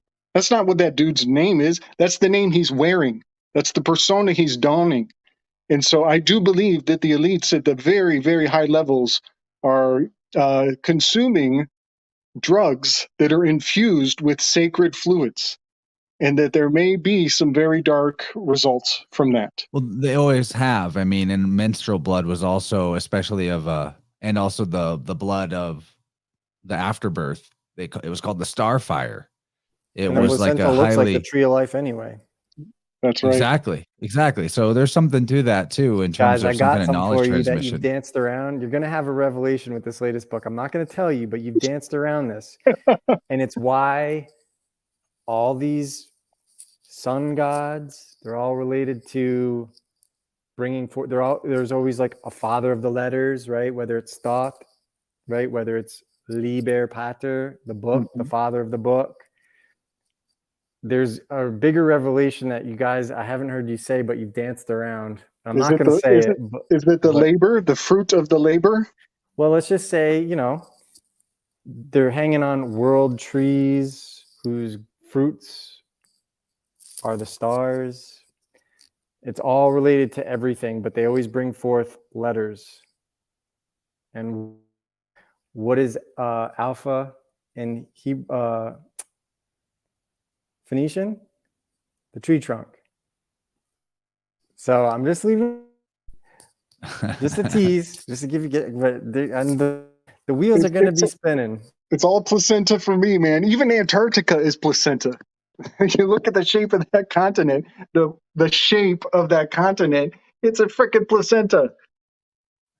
Oh man, everything is though. That's a big, deep part of the fractal is the birth, because the initiation of the birth point is so important to the rest of the life. I mean, I run into it in people's biofields all the time. But guys, Jesus was the word, the logos, letters, words. Yep. We'll leave that riddle and land the plane. And I'm excited to get my hands on the Holy Sailors, dude. I was hoping to beat you to it, but I'm about 85% of the way through the audiobook for A God's Acre. So that'll be coming very soon too for you guys out there. Yeah. Fire. Oh yeah. Oh yeah. Dylan, give them where they can find your work. So any like reputable bookstore, look, I got them all. You guys like, oh no, we'll do it real quick. Fantasy. You guys talking about how come nobody makes red pill fantasy? I got you. Tale of Venora. I don't have book 3 on me right now. I'd like to get back into writing fantasy because that's where I really want to make films and stuff that like incorporate this stuff and just, you know, I don't really like the nonfiction. But then I've got Get Mad or Get Realistic. For those of you who need to turn it around, don't know where to start. My Social Proof, go look at it on YouTube. You can see what I attract, and they come after me, guys. I don't pursue any of them. Spirit Whirled, we got 5 books coming pretty much. We've got book 1, which is the definitions, get it? Book Okay, 2, I got to ask real quick. I got that from Jordan Maxwell. There's a mask on the cover of mine, and that book came out way before The Masquerade. So I swear I had no advanced knowledge. What I was thinking is I was into I'm into Assassin's Creed because they do a lot of red pill drops. So I'm like, this is what's going to come to you in the middle of the night, son. You keep on this route. You push me hard enough. That's what I'm going to be looking like in your bedroom. Ninja so it had nothing to do with the Wuhan Wiggle. People thought about it. People are like, oh, he's in a club. I pointed out that. Well, I was on an airplane and a fella next to me was ease reading on it when I was reading it. And so I started talking with him, and he's a computer programmer. We just kind of small talking, and I'm like trying to get him into the shallow end. And then I realized while I'm talking to him, wait a second, Dylan's got a mask on the cover, and this was released years before. And it just freaked me out. I'm in I like Assassin's Creed. That's what that was from. It was not, I swear, it was not you'll see I refer to Assassin's Creed a lot in these books because they like that expansion pack was called the Hidden One, which is Jupiter, right? So then we got Black Summer Magic. This is what you want to get if you want to learn the legal system and astrotheology. Then you got the July's End with Black Swans. That's going to be learning about hieroglyphics. You're going to be learning, and that's narrated by Chance, so you can go support him. And I try to take people with me. You got the 4th one, which is God's Acre for Winds of the Soul, and I'm going on Crow at the end of the month on Samhain, baby. And we're gonna do some deep diving into the Holy Sailors. Wow. And I call it the Holy Sailors because they were called Di Pelagi, which means the Holy Sailors, because this people, priest class, whatever, piggybacking off the Phoenicians, went everywhere with the use of letters, and that's how they maintained a tactical advantage over everybody, because they could change the laws that blended with the religion, and nobody else could do anything about it. Sounds familiar. And we're right back there. So we got it. Our forefathers got 50 years of not being in that system and paying no taxes on their property. And that's the big deal. Is my grandmother had to go to a nursing home because she couldn't afford to pay her property taxes. We had to sell her house, So it's why should old people who've already paid their houses off have to leave because they can't work anymore? And that's because of this system. That's what's up, bro. That's what's up. Bob Marley, he said it, good God, it's illiteracy, the only machine to make money. And that's the way it's been for a very long time. We're bringing it around. We're catching up. I'm digging it. Beautiful, guys. And thanks for having me on, guys. I really appreciate it. This was great, Dylan. I was just expecting to hang out. I was I'm not even going to talk about anything. I just want to hang out. You can't. Whenever this is automatic gravy generation. I actually always wanted to get Dylan and Slick talking with each other because you guys both have such fantastic pattern he's on another recognition. level. He's got very savanty It's the wild free association. I mean, sometimes it's a miss, but there's a lot of hits, and some of the hits are holy shit, that is a hit. When I was a kid, you gotta swing. Even the best baseball players only hit once out of 3 times. Exactly. That's so true. Yeah, when I was a kid, my martial arts instructor, he insisted that I carried on casual conversation during kata. And I didn't realize what he was doing there. He was fusing my mind and my body. And so then I go on for most of my life as an athlete and a laborer. And I realize I fucking think the best when I'm working my ass off. And he really did. He crossed some wires in me. And I spent a lot of my life thinking and busting my ass and thinking and busting my ass. And I don't know which I did the most of. Well, that's one of the things, like Emperor Valens, he didn't like the monks because he was like, those monks of Egypt, they're lazy idlers. And you know what they say about idlers? Idle hands are the devil's playthings. So he made them join the army. He literally made he swept up all those lazy monks from Egypt. The problem is with the monks, and that's the idolaters system we're in. too. And who are the monks in the system now? The freaking Jesuits. Oh, yeah. Oh, yeah. Yeah, well, we got to close it off. You're opening up doors. There's so much. My bad. Let's do this again, guys. Let's do this again for sure. I'll hop on anytime you guys want. Yeah, Right it'd on. be fun, and maybe like the three of us and Mario would be cool. That's it. I mean, there's a lot of people we could bring in, but 4 Mario seems to be a supports magic me. number. All right, guys. Well, we'll take it off for now, and love you all. Thanks for tuning in. This has been a fun one. See you on the next one.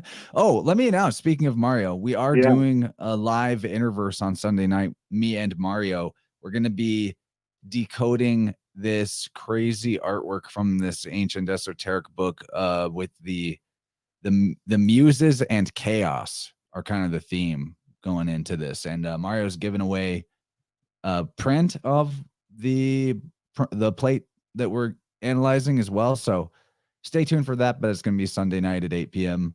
like all the InnerVerses I've been lately. And thanks Dylan, thanks Gabriel, it's been awesome. And Pat, thank you. It feels like that was a long time ago, but Patty McNasty, he crushed too. He was totally crushing.